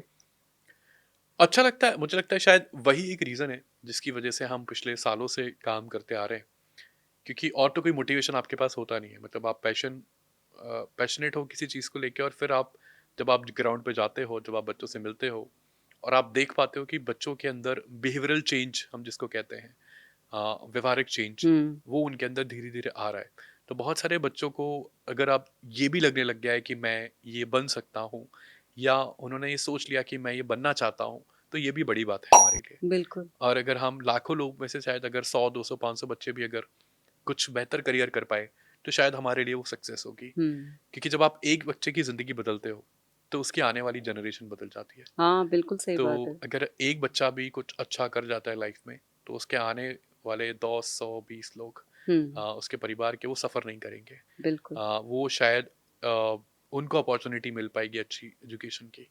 बिल्कुल। सोशल एंटरप्रेन्योरशिप काफी टफ है ना? बहुत मुश्किल है। जी। लेकिन एक एंटरप्रेन्योर के तौर पर आप अपने आप को कहाँ देखते हैं आज, और क्या लगता है कि अभी कितना आपको अपने आप को बदलना है, या आप जो अब तक आपने जो गेन किया आप खुश हैं उन सारी चीज़ों से? और उस एक एंटरप्रेन्योर के तौर पर आपके जो चैलेंजेस रहे ना, मैं चाहूंगी आप उस पर बताएं हमें। तो मुझे लगता है हमारा जो ड्रीम है, हमारी जो लड़ाई है वो आई थिंक इतनी ही है कि अभी तो बहुत छोटे लेवल पे हम लोग काम कर रहे हैं। मुझे लगता है आने वाले सालों में हमारा ऑब्जेक्टिव है कि भारत के हर सरकारी स्कूल में हम्म बच्चों को अच्छी शिक्षा मिले, और सिर्फ शिक्षा ही ना मिले, जैसे मैंने बोला राइट टू एजुकेशन, हम्म उसके साथ साथ राइट टू टेक्नोलॉजी भी उनको मिले, यस टेक्नोलॉजी एक्सेस भी मिले, हाँ कि जैसा हम सबके पास स्मार्टफोन्स हैं, हम्म स्कूल्स में भी हो, डिवाइसेस हो, हम्म इंटरनेट हो, हम्म बच्चे नया चीज़ें एक्सप्लोर कर पाएँ, हम्म इनोवेशन पे ध्यान दे पाएँ, क्रिएटिविटी कर पाएँ, हम्म कंप्यूटर साइंस, कोडिंग कर पाएँ। तो हम्म वो सारी चीज़ें जो गवर्नमेंट ने नई एजुकेशन पॉलिसी में लाई है, हम्म वो सारे बच्चों तक पहुँचे। तो अभी तो लड़ाई बहुत लंबी है, अभी तो हाँ, हम लोगों ने ये वाला बहुत, चैलेंज सबसे बड़ा है। हाँ, वो हाँ, बहुत छोटे, अभी तो 1% प्रॉब्लम भी सॉल्व नहीं की है हम लोगों ने, ऐसा और लगता अभी है आपको? ऐसा, हाँ, कहाँ ऐसा तक लगता है पहुँचना है? 100% तक पहुँचना वेरी है ना? नाइस। तो अभी तो मुझे लगता है शायद अगले अगले 10 साल 20 साल लग जाएंगे, मुझे लगता है कि शायद पहुँचते पहुँचते। मुश्किल है लेकिन ना। मुश्किल है बट नामुमकिन नहीं है। हाँ, नामुमकिन तो बिल्कुल हम्म, भी नहीं है। ये जो बच्चे आपके, ये किस एज ग्रुप के बच्चे होते हैं जिनको मतलब कहाँ से शुरुआत होती है इनकी, जो आप एजुकेशन, इनको जो टेक्नोलॉजी आप इनको सिखा रहे हैं, वो कौन सी क्लास से बच्चे हैं और कौन सी क्लास तक हम जाता लोग है इनका? कक्षा 6 से लेके कक्षा 10वीं तक के बच्चों के साथ काम करते हैं। अच्छा। और बेसिकली हम डायरेक्टली काम नहीं करते, हम हाँ टीचर्स के साथ काम करते हैं हाँ जो उस क्लास में पढ़ाते हैं। हाँ। बट हमारा टारगेट ऑडियंस होता है वो कक्षा 6 से 8 के बच्चे होते हैं, हम्म क्योंकि अगर आप इन बच्चों के साथ काम करोगे तो इन बच्चों में, क्योंकि एक्सेप्टेंस ज़्यादा होता है, हम्म लर्निंग एबिलिटी ज़्यादा होती है, मतलब हम्म सीखने के चांसेस ज़्यादा होते हैं। हम्म तो अगर आप इनको कुछ सिखाओगे तो जल्दी सीखेंगे, हम्म और क्योंकि वो बच्चे उतना ग्रो नहीं हुए होते हैं, हम्म तो आप जो सिखाओगे वो सीखेंगे। हम्म तो एक्सेप्टेंस बहुत होता है। बट 10th के बाद धीरे धीरे 11th में बच्चे जब आते हैं तो थोड़े रिजिड होते हैं, हम्म। टीनेजर फैक्टर आने लगता है हाँ बच्चों हाँ के अंदर। हाँ। तो वो फिर एक्सेप्टेंस और लर्निंग एबिलिटी कम हो जाती है बच्चों की। तो हम लोग कक्षा 6 से कक्षा 10वीं तक के बच्चों के साथ काम करते हैं। मुश्किल रहता है वैसे, है ना? मतलब मुझे ऐसा लगता है कि बच्चों को पढ़ाना, हम्म, क्योंकि हम ना एक एक देश का निर्माण कर, टीचर जो होता है ना, वो एक देश का निर्माण कर रहा होता है एक तरह से। तो टीचर्स को देख करके तो मुझे बहुत रिस्पेक्ट आता है हमेशा से। मैं आज भी जब अपनी टीचर से मिलती हूँ, हम्म, स्कूल टाइम की, जो हम्म, मेरी 10th क्लास की टीचर, तो मैं कभी हाथ ऐसे आगे करके नहीं खड़ी होती, हमेशा हाथों को पीछे करके पीछे खड़े करके होते हैं। मैं नहीं बोलते हैं, हम बोलते हम हैं, है बोलते ना? हैं। तो क्या जैसे आप जो बच्चों को क्लासेस देते हैं, जो पढ़ा रहे हैं उनको, उसमें कुछ नैतिक शिक्षा टाइप का भी कुछ आपने रखा हुआ है सिलेबस में? बच्चों को कुछ नैतिक शिक्षा की भी कहानियां वगैरह? क्योंकि नैतिक शिक्षा मुझे लगता है कि अभी सिलेबस से एकदम गायब हो चुका है बच्चों के। हम लोग पढ़ के बड़े हुए हैं, पता नहीं आपने वो पढ़ा कि नहीं पढ़ा, नैतिक नैतिक शिक्षा। मतलब हमने पढ़ा था, हमारे वो 90s वाले टाइम में था, है ना? हम्म, तो उस आपके सिलेबस में कुछ नैतिक शिक्षा वाला सीन भी रहता है कि बच्चों को इस तरह की कहानियां भी कुछ सिखानी है, बतानी है? ऐसा डेडिकेटेड फोकस तो नहीं है हमारा, हुँ, क्योंकि अ, जब आप प्रॉब्लम सॉल्व करने निकलते हो तो हुँ, बहुत सारी प्रॉब्लम है। हुँ, अब आपको ये देखना होता है कि आप कौन सी प्रॉब्लम सॉल्व करोगे, हुँ, और एक बार में अगर आप एक ही प्रॉब्लम सॉल्व करो तो बेहतर है। हाँ, तो हम हमारा जो प्रॉब्लम है वो है कि बच्चे के पास टेक्नोलॉजी एक्सेस नहीं है, हाँ, और वो टेक्नोलॉजी का लाभ नहीं ले पा रहा है, बेसिकली हाँ, बेनिफिट नहीं ले पा रहा है जैसा हाँ, हम सब ले पा रहे हैं। हाँ, तो हम वही प्रॉब्लम को लेके सॉल्व कर रहे हैं। हुँ, हम उसको सॉल्व करने के हमारा तरीका है कि हम टीचर्स को एम्पावर करते हैं, हुँ, उनको टेक्नोलॉजी का बेहतर इस्तेमाल करना सिखाते हैं। हाँ, स्कूल्स में ज़्यादा डिजिटल इंफ्रास्ट्रक्चर हो, हाँ, गवर्नमेंट के साथ उसके लिए काम करते हैं। अच्छा कंटेंट बच्चों के लिए हो, पढ़ने के लिए हो, बिल्कुल। और वो कंटेंट फोकस होता है साइंस और मैथमेटिक्स। हुँ, क्योंकि अगर आप सरकारी स्कूलों में देखेंगे, सबसे बड़ा एक जो चैलेंज होता है वो होता है साइंस और मैथ के टीचर्स का। हाँ, बहुत। तो कई बार ऐसा होता है कि एक ही टीचर सब पढ़ा रहा होता है, हुँ, हुँ, हुँ, एक टीचर 2 सब्जेक्ट 3 सब्जेक्ट। अब मान लीजिए अगर आप मैथ के टीचर हैं और आपको साइंस पढ़ाना है, अब आप कैसे पढ़ाओगे? तो आपको कोई आइडिया नहीं है साइंस का। लेकिन अगर आपके पास टेक्नोलॉजी है, आपके पास वीडियो का एक्सेस है, अच्छा हुँ, हाई क्वालिटी कंटेंट है, हुँ, आप उस कंटेंट को इस्तेमाल कर सकते हो। हुँ, आपको सिर्फ ये देखना है कि बच्चे ध्यान दे रहे हैं, नहीं दे रहे हैं, पढ़ रहे हैं, नहीं पढ़ रहे हैं, और आपको क्वेश्चन पूछना होता है बीच-बीच में।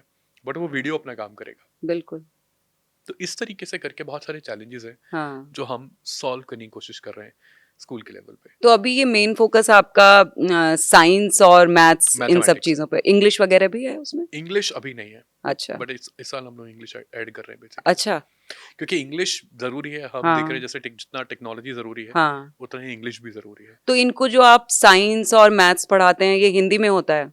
ये हिंदी में होता है। क्या बात है! बहुत बढ़िया। अच्छा है वैसे ये भी, है ना? तो अभी और कौन-कौन से राज्यों में पहुँचने का प्लान है आपका? सारे राज्यों में। सारे राज्यों में। अभी कहाँ-कहाँ पर है? राजस्थान, अभी यूपी? राजस्थान, एमपी, यूपी, हाँ, मध्य प्रदेश, अ, पंजाब और झारखंड, बेसिकली हाँ। 6 राज्य कर्नाटका हैं। वगैरह भी? क्या कर्नाटका अब प्लानिंग है जाएँगे, उसकी? कर्नाटका जाएँगे। उसकी प्लानिंग क्या है? अभी काम शुरू हो गया है। हाँ, हम लोग अभी नीड असेसमेंट कर रहे हैं बेसिकली, हाँ, जिसमें जानने की कोशिश कर रहे हैं कि कितने स्कूल्स हैं वहाँ पे, हाँ, उन स्कूलों की क्या समस्याएँ हैं, हाँ। उन स्कूलों में टेक्नोलॉजी एक्सेस कितना है, हुँ, टीचर कितना जानते हैं पढ़ाना, हुँ, हुँ। पढ़ाना जानते हैं तो क्या बच्चों को भी पढ़ाते हैं उसका इस्तेमाल करके। ऐसी सारी चीज़ों पे हम किसी भी नई लोकेशन पे जब जाते हैं तो पहले नीड असेसमेंट करते हैं बिल्कुल। वहाँ पे। अभिषेक, क्योंकि आप कर्नाटका में एंटर करेंगे तो फिर तो वहाँ हिंदी नहीं है, कन्नड़ा है। तो वो तो एक अलग हमारे पास चैलेंज होगा कंटेंट आपके लिए। अलग-अलग लैंग्वेज का कंटेंट होता है। अच्छा, हाँ, हमारे पास पंजाबी है, हमारे पास हिंदी है, मराठी है। हाँ। तो ये कंटेंट कैसे, इसके लिए एक अलग टीम काम करती है एक आपकी? अलग टीम काम करती है और उसमें। वो कितने लोग होंगे लगभग? शायद ठीक-ठाक नंबर होगा? 2 लोग अच्छा 2 2 लोग हैं। लोग। तो बेसिकली कंटेंट हम खुद नहीं बनाते हैं। हाँ, कंटेंट हम लोग क्यूरेट करते हैं हाँ, पार्टनरशिप में, बेसिकली अलग ऑर्गेनाइजेशन से लेते हैं हाँ, कंटेंट। हाँ। क्योंकि खुद बनाना एक बहुत ही अलग काम है हाँ, और नहीं अभी वो तो इंडिया में खुद मुझे लगता है कि उसकी ज़रूरत भी नहीं है ना, नहीं जब है, बच्चे ज़रूरत नहीं सिलेबस है। में जो पढ़ रहे हैं उन्हें हाँ, वही पढ़ाना हाँ, ज़्यादा हाँ, हाँ। ज़रूरी है। तो ऑलरेडी वीडियो कंटेंट बहुत सारे ऑर्गेनाइजेशन ने बना के रखा है। हुँ, तो आपका काम है कि आप सॉल्व करो कि लोगों तक ज़्यादा से ज़्यादा पहुँचे हाँ, और लोग उसका इस्तेमाल करें। हुँ, तो बहुत सारे एप्लीकेशंस हैं, बहुत सारे ऐप हैं, बट मेन है कि इस्तेमाल कराना, हुँ, वो इम्पोर्टेंट है। हुँ। अभिषेक, आपने एक वर्ल्ड रिकॉर्ड भी बनाया है ना? वो वर्ल्ड रिकॉर्ड क्या है? 2016 में हाँ, हम लोग जब काम कर रहे थे, उस समय हम लोगों ने प्लान किया था कि हम कुछ बच्चों को एजुकेशनल किट डिस्ट्रीब्यूशन करेंगे, क्योंकि गवर्नमेंट स्कूल में अगर आप पढ़ते हो तो आपको बुक्स तो फ्री मिलती है और आपको ड्रेस भी मिलेगी, बट हुँ, बहुत सारी चीज़ें ऐसी हैं जो आपको नहीं मिलती है, जो एक बच्चे हुँ, को मिलना चाहिए। हुँ, हम सब जब छोटे थे तो हर साल एक एक्साइटमेंट होता था स्कूल जाने का कि नया बैग होगा, नई किताबें होंगी, नई कॉपी होंगी, नया कवर चढ़ा होगा उन कॉपियों पे, नया लंच बॉक्स होगा। तो उस टाइम पे क्योंकि बहुत शुरुआत थी हमारी, हम हुँ, लोग कॉलेज में थे, तो मैंने बोला कुछ ऐसा किया जाए कि बच्चों को एक्साइटमेंट आए स्कूल जाने के लिए। हुँ। मुझे तो बहुत अच्छी तो लगती थी नई एक्साइटमेंट, नई किताब नया में जब वो हम जो तैयार महक होते हैं, आती है ना हाँ, किताबों में, कि क्या महक आती मैं उसको है ना? बहुत देर तक हाँ, ऐसे स्मेल करती थी ठीक है। बचपन में। और एक्साइटमेंट होता था कि नया बैग, तैयारी हाँ, होती थी, नया लंच हाँ, बॉक्स, नई वाटर बॉटल। तो मैंने बोला हम ऐसी चीज़ें करेंगे जिससे बच्चों को स्कूल जाने के लिए मन करे, हुँ, जिससे बच्चों स्कूल जाएँ। तो 2016 में हमने एक वर्ल्ड रिकॉर्ड बनाया जिसमें तकरीबन 2500 बच्चों को हमने एक जगह पे और एजुकेशनल किट डिस्ट्रीब्यूट किया, जिसमें स्कूल बैग था नया, जिसमें लंच बॉक्स था, वाटर बॉटल थी, नोटबुक्स थी उनके लिए। तो वो हमने एक वर्ल्ड रिकॉर्ड बनाया जिससे कि बच्चे स्कूल जाएं बेसिकली। तो वो एक वर्ल्ड रिकॉर्ड बनाया था 2016 में। ब्यूटीफुल। अभिषेक, मैं मतलब बहुत कम लोग हैं आज के समय में इस तरह के कि जब आप उनसे मिलते हैं तो आपको लगता है कि नहीं, अच्छाई अभी भी, अच्छाई और इंसानियत अभी भी है हमारे आसपास, हमारे हम्म, समाज में ना। हम्म, लेकिन हमेशा जो अच्छाई होती है और इंसानियत होती है उसको बहुत बड़ी कीमत भी चुकानी पड़ती है। तो आप क्योंकि उन लोगों में आते हैं जो लोग एक अच्छा काम कर रहे हैं समाज के लिए और समाज को और बेहतर बनाने में अपनी बड़ी भूमिका निभा रहे हैं, है ना? तो मैं चाहूँगी कि आप उन बच्चों, जो आज का यूथ है, जो आज के युवा हैं, है ना? वो कैसे बेहतर कर सकें और उनको किन चीज़ों के प्रति अपने आप को कम कर लेना चाहिए और किन चीज़ों में अपने आप को उनका अपना इन्वॉल्वमेंट बढ़ा लेना चाहिए? चाहूँगी कि आप उनको कुछ कुछ समझा दें ऐसे बच्चों को आप। हम्म। सोच रहा हूँ मैं कि क्या हाँ, बताऊं ऐसे बच्चों क्योंकि को। आज का बच्चा फ़ोन से दूर जा ही नहीं पा रहा है ना? और आप उससे दूर कर भी नहीं सकते उस चीज़ को, मुश्किल तो है, लेकिन मुझे ऐसा लगता है कि मैं जो कुछ चीज़ें, कुछ प्रॉब्लम मैं देखता हूँ बेसिकली यूथ के अंदर, वो एक जो मैंने कॉमन प्रॉब्लम देखी वो ये कि सपने बहुत छोटे होते हैं, हम बहुत छोटा सोचते हैं। अ, जहाँ पे हम, क्योंकि हमें अपनी एबिलिटी का पता नहीं होता, हुँ, कैपेबिलिटी हम बहुत कुछ कर सकते हैं, बट हुँ, क्योंकि और दिमाग और एनर्जी कैसे काम करती है, वो हुँ, ऐसे काम करती है कि आप जितना सोच लोगे वो हुँ, उतना आपको दे देगा। हुँ, तो आप जितना बड़ा सोचोगे हुँ, उतना बड़ा आपको मिलेगा। हुँ, तो सबसे पहले तो हमें अपनी सोचने का जो दायरा है वो बेसिकली बढ़ाना पड़ेगा। हाँ, तो अगर आपको लगता है कि आप एक पुलिस कांस्टेबल बन सकते हो तो आप सोचो कि मैं आईपीएस कैसे बन सकता हूँ। हम्म अगर आपको लगता है कि मैं एक छोटा सा स्टार्टअप बना लेता हूँ, छोटा बिजनेस कर लेता हूँ, तो आप सोचो कि बड़ा कैसे करूंगा, क्योंकि जिन लोगों ने किया है उन्होंने भी तो सोचा ही होगा ना। बिना सोचे तो कोई बना नहीं है। बिल्कुल। तो सबसे पहले जो भी हम करना चाहते हैं उसका सोचना बहुत जरूरी है, हम्म सपने बड़े होना बहुत जरूरी है। हम्म तो एक तो ये बहुत इंपॉर्टेंट है यूथ के लिए। बिल्कुल। दूसरा इंपॉर्टेंट है कि जो भी आप करना चाहते हो उसको आज शुरू कर दो, हम्म जल्दी शुरू करो। जितनी जल्दी शुरू करोगे हम्म उतनी जल्दी आप फेल होगे, जितनी जल्दी आप फेल होगे उतनी जल्दी आप वापस शुरू करोगे, उतनी जल्दी आप जितनी जल्दी सीखोगे आप भी, यस लर्निंग जितनी भी जल्दी होगी। आप वापस शुरू करोगे उतनी जल्दी आप वापस सक्सेस अचीव करोगे। हम्म तो मैं हमेशा बोलता हूँ कि fail as fast as you can. तो बिल्कुल। फेल फास्ट बहुत इंपॉर्टेंट है। आप जल्दी फेल हो, जल्दी सीखो, जल्दी आगे बढ़ो। तो hmm college is the best time. मतलब मैं अगर अपना एक्सपीरियंस बताऊं तो हम्म मुझे लगता है कि शायद अगर यंग लोगों को अगर कुछ करना चाहते हैं, हम्म अच्छा करियर बनाना चाहते हैं, तो कॉलेज सबसे बेहतर टाइम है। क्योंकि कॉलेज में कोई नहीं पूछता कि आप क्या करते हैं, आप कितना कमाते हैं, आप क्या करना चाहते हैं, आपको क्या इससे फायदा मिल रहा है, कोई कुछ नहीं और पूछता। आपके ऊपर वो एक ऐसा वक्त होता है कि ऐसी कोई लायबिलिटी भी नहीं कोई होती है लाइबिलिटी आपकी। आपके ऊपर नहीं होती। हम्म तो कॉलेज से अच्छा तो टाइम हो ही नहीं सकता। लेकिन बिल्कुल। जनरली लोगों को लगता है कि कॉलेज एंजॉय करने का टाइम है, हम्म कॉलेज मस्ती करने का टाइम है। मैं बोलूँगा कॉलेज एक्सपेरिमेंट का टाइम है। तो जितने एक्सपेरिमेंट्स आपको करने हैं लाइफ में, आप कॉलेज में कर सकते हो।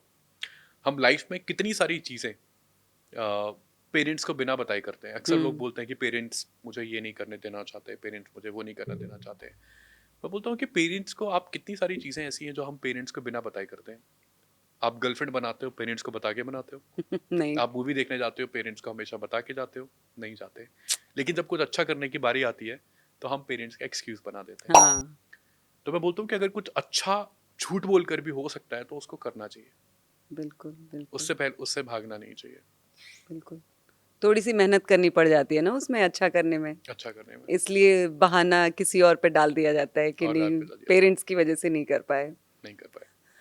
अभिषेक, कितना ज़रूरी है, आपको कितना ज़रूरी लगता है कि भारत में, भारत जैसे देश में जो कि इतनी बड़ी आबादी वाला देश है और इतने सारे राज्य हैं, इतने सारे शहर, गांव, देहात, सब कुछ है हमारे पास, तो एक ऐसे देश में एनजीओज की क्या भूमिका है और कितने ज़रूरी हैं और एनजीओज को सामने आना और काम करना?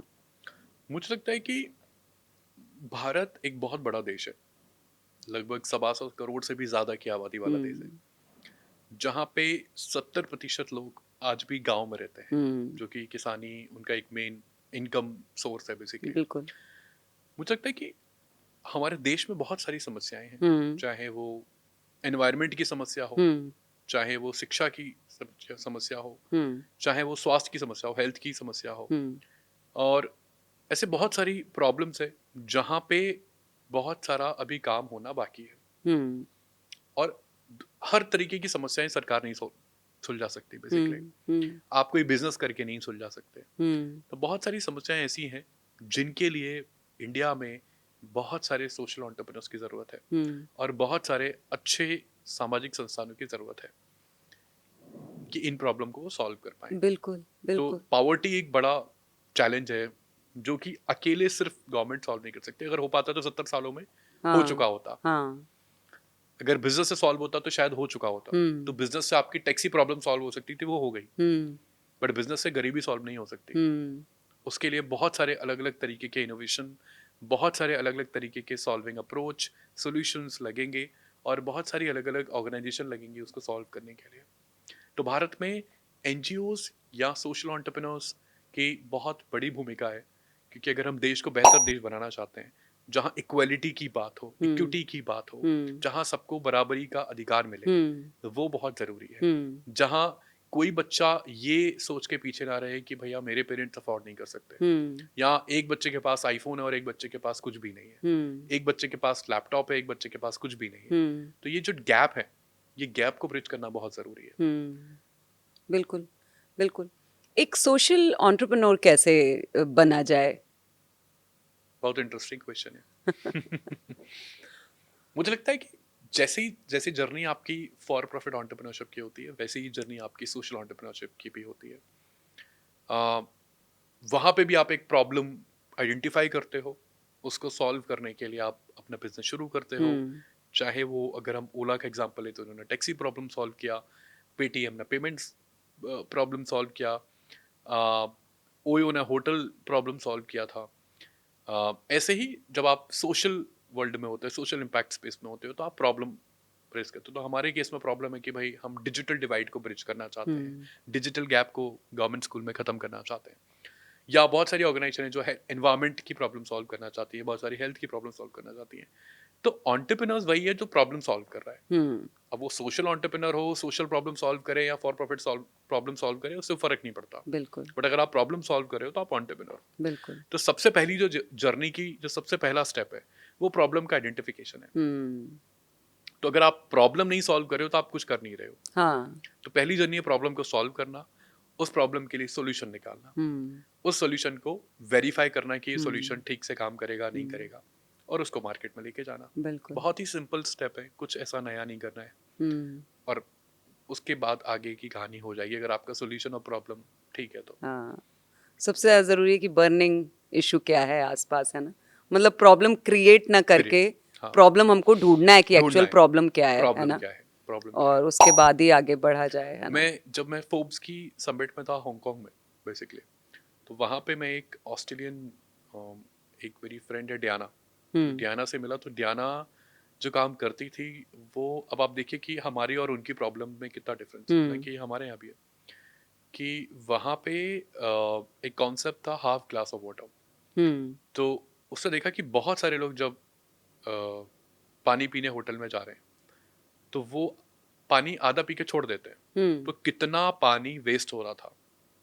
तो ओह! वो कॉन्सेप्ट लेकर आई कि हाफ ग्लास ऑफ वाटर, कि हाँ, हम पानी आधा ही ग्लास लोगों को दें, वो हाँ। पी लें और फिर हम वापस रिफिल करें। हुँ, ऐसे करके बहुत सारा पानी बचाया जा सकता है। हुँ, तो ऐसे बहुत सारे प्रॉब्लम है, सोशल प्रॉब्लम्स है, जिनको आइडेंटिफाई करना और जिनको एक दुनिया को एक बेहतर ऐसा देश बनाना, ऐसी जगह बनाना जहाँ पे हर समाज के लोग, हर वर्ग के लोग ठीक तरीके से रह पाएँ, अच्छे हुँ, से रह पाएँ और सबको समान अधिकार मिले हुँ, अच्छी ज़िंदगी जीने का। हुँ। जैसे कि अगर हम आज के समय की बात करें तो स्टार्टअप्स को हमारी गवर्नमेंट भी काफ़ी सपोर्ट कर रही है ना? लेकिन आपका क्या कहना है इस चीज़ पर कि जैसे सोशल एंटरप्रेन्योर्स हो गए या एंटरप्रेन्योर्स हो गए तो गवर्नमेंट का किस लेवल तक सपोर्ट रहता है आपको? गवर्नमेंट का सपोर्ट, देखिए फॉर प्रॉफिट स्टार्टअप्स के लिए तो बहुत सारी स्कीम्स हैं, हाँ, एमएसएमई हैं, बहुत सारे हाँ, आप फंड भी रेज़ कर सकते हैं, हाँ, आप ग्रांट भी ले सकते हैं। हाँ, एज़ सच नॉन प्रॉफिट का बहुत बड़ा सपोर्ट स्पेशली इकोनॉमिकली नहीं है कि वो अच्छा। आपको पैसे दें। हुँ, बट हाँ, गवर्नमेंट ने अभी एक जो बहुत अच्छी चीज़ की वो ये किया कि सोशल स्टॉक एक्सचेंज बनाया। हुँ, जैसे कि फॉर प्रॉफिट कंपनियों के लिए स्टॉक एक्सचेंज होता है, हुँ। ऐसे ही एनजीओज़ के लिए भी एक स्टॉक एक्सचेंज अब मैं बनाया। चाहूँगी कि आप बताएँ कि हाँ, सोशल स्टॉक तो एक्सचेंज अभी क्या है? सोशल स्टॉक एक्सचेंज आया है इंडिया के अंदर, हुँ, बहुत नया कॉन्सेप्ट है। हुँ, बाहर तो था पहले से, हुँ। जिसमें ये है कि आप बेसिकली आप फंड रेज़ कर सकते हो आपके इम्पैक्ट बॉन्ड से। ओह! हाँ, तो यहाँ पे जैसे कि आपका जो इम्पैक्ट है, उसी वही बेसिकली एक तरीके से बॉन्ड है। तो जो भी इम्पैक्ट को खरीदना चाहे वो खरीद सकता है और आपको पैसे पे कर सकता है वहाँ पे। अच्छा, हाँ, तो लेकिन वो आप तक पहुँचेगा कैसे? वो लिस्टेड होगा ना वहाँ पे। अच्छा, हाँ, लिस्टेड होगा। लिस्टेड होगा। तो हुँ, अभी अभी बहुत ही अर्ली स्टेज है। हुँ। अभी शायद तकरीबन 8 से 10 ऑर्गेनाइज़ेशन ने ही रजिस्टर कर वहाँ पे आपने हो पाई करवाया है। उसमें? अभी हमारा प्रोसेस चल रहा है रजिस्टर अच्छा, कराने का। हाँ, तो उसके लिए क्या प्रोसेस है पूरा? उसके लिए गवर्नमेंट ने एक प्रोसेस बनाया है बेसिकली। हाँ। काफ़ी लंबा प्रोसेस है हुँ, सोशल स्टॉक एक्सचेंज पे रजिस्टर हुँ, करने का। बट अगर आप एक बार रजिस्टर हो जाते हो, हुँ, तो आपकी क्रेडिबिलिटी काफ़ी हाई हो जाती है हुँ, और आपके पास फंड रेज़ करने के चांसेस बढ़ जाते हैं और हुँ, थोड़ा-सा आउटकम ओरिएंटेड फंड होता है। हुँ, मतलब वो हुँ, फंड होता है कि वहाँ पे आपको क्लियरली ये डिफाइन करना होता है कि आप ये अचीव कर लोगे, तब वो पैसा आपको मिलेगा। हुँ। अच्छा, हाँ, so it's more like a bond, hmm, कि आप ये अचीव कर दोगे तब आपको ये एक्स मिलेगा। अच्छा। हाँ, सो इट्स अ वेरी मतलब गुड पहले वो कांसेप्ट। आपको एक टास्क देते हैं, हाँ? हाँ, तो इट्स अ और वेरी गुड टास्क पूरा करना होता है। करना होता है। एग्ज़ाम देना होता है एक हाँ, तरह से। तो बहुत अच्छा कांसेप्ट है। आई हुँ, थिंक ये बहुत अप्रिशिएबल एफर्ट है गवर्नमेंट की हुँ, कि उन्होंने ये किया, हुँ, जो कि बहुत सारे कंट्री में नहीं है, बहुत सारे में हुँ, है भी। आई थिंक यही एक गवर्नमेंट का सपोर्ट है। बाकी आई थिंक स्टेट गवर्नमेंट पे मैंने जैसे पहले बोला हुँ, कि स्टेट गवर्नमेंट में चाहे ऑफिशियल्स हों, एक्सेप्टेंस बहुत बड़ा है लोगों का हुँ, इनोवेशन के लिए, टेक्नोलॉजी के लिए। हुँ, अ, वो एक एक्सेप्टेंस काफ़ी इम्प्रूव हुआ हुँ, जो पहले नहीं था। हुँ। अब गवर्नमेंट चाहती है कि हमारे साथ सामाजिक लोग आके साथ में काम करें। बिल्कुल, बिल्कुल। अभिषेक, क्योंकि को फाउंडर और सीईओ आप ही हैं अपनी कंपनी के, तो मतलब को फाउंडर क्या, फाउंडर और सीईओ आप ही हैं, तो कभी ऐसा लगता नहीं है कि को फाउंडर होना चाहिए? थोड़ा इजी होता है को फाउंडर के होने से, या अकेले मैनेज हो जाता है सब कुछ? मुझे लगता है कि को फाउंडर तो आपकी टीम में बहुत सारे होने चाहिए, हम्म। और को फाउंडर जरूरी है कि वो नाम के को फाउंडर हो। हम्म। कोई भी ऑर्गेनाइजेशन हो, वो ऑर्गेनाइजेशन क्या होती है, organisation is a group of people. Hmm. तो अगर आपके पास 4-5 अच्छे लोग हैं जो जी जान से काम करने के लिए तैयार है, तो वो को फाउंडर जैसे ही होते हैं। हम्म। आ, अब इट डिपेंड करता है, अगर आपको लगता है कि को फाउंडर कोई होना चाहिए तो आप कर भी सकते हैं, बट हमारे हम्म। में ऐसा था नहीं कुछ कॉन्सेप्ट। तो हम्म। आई स्टार्टेड एंड देन बाद में और 4-5 लोग आए जिन्होंने को फाउंडर के जैसे ही काम किया, मुझे लगता है शायद उससे ज़्यादा काम किया।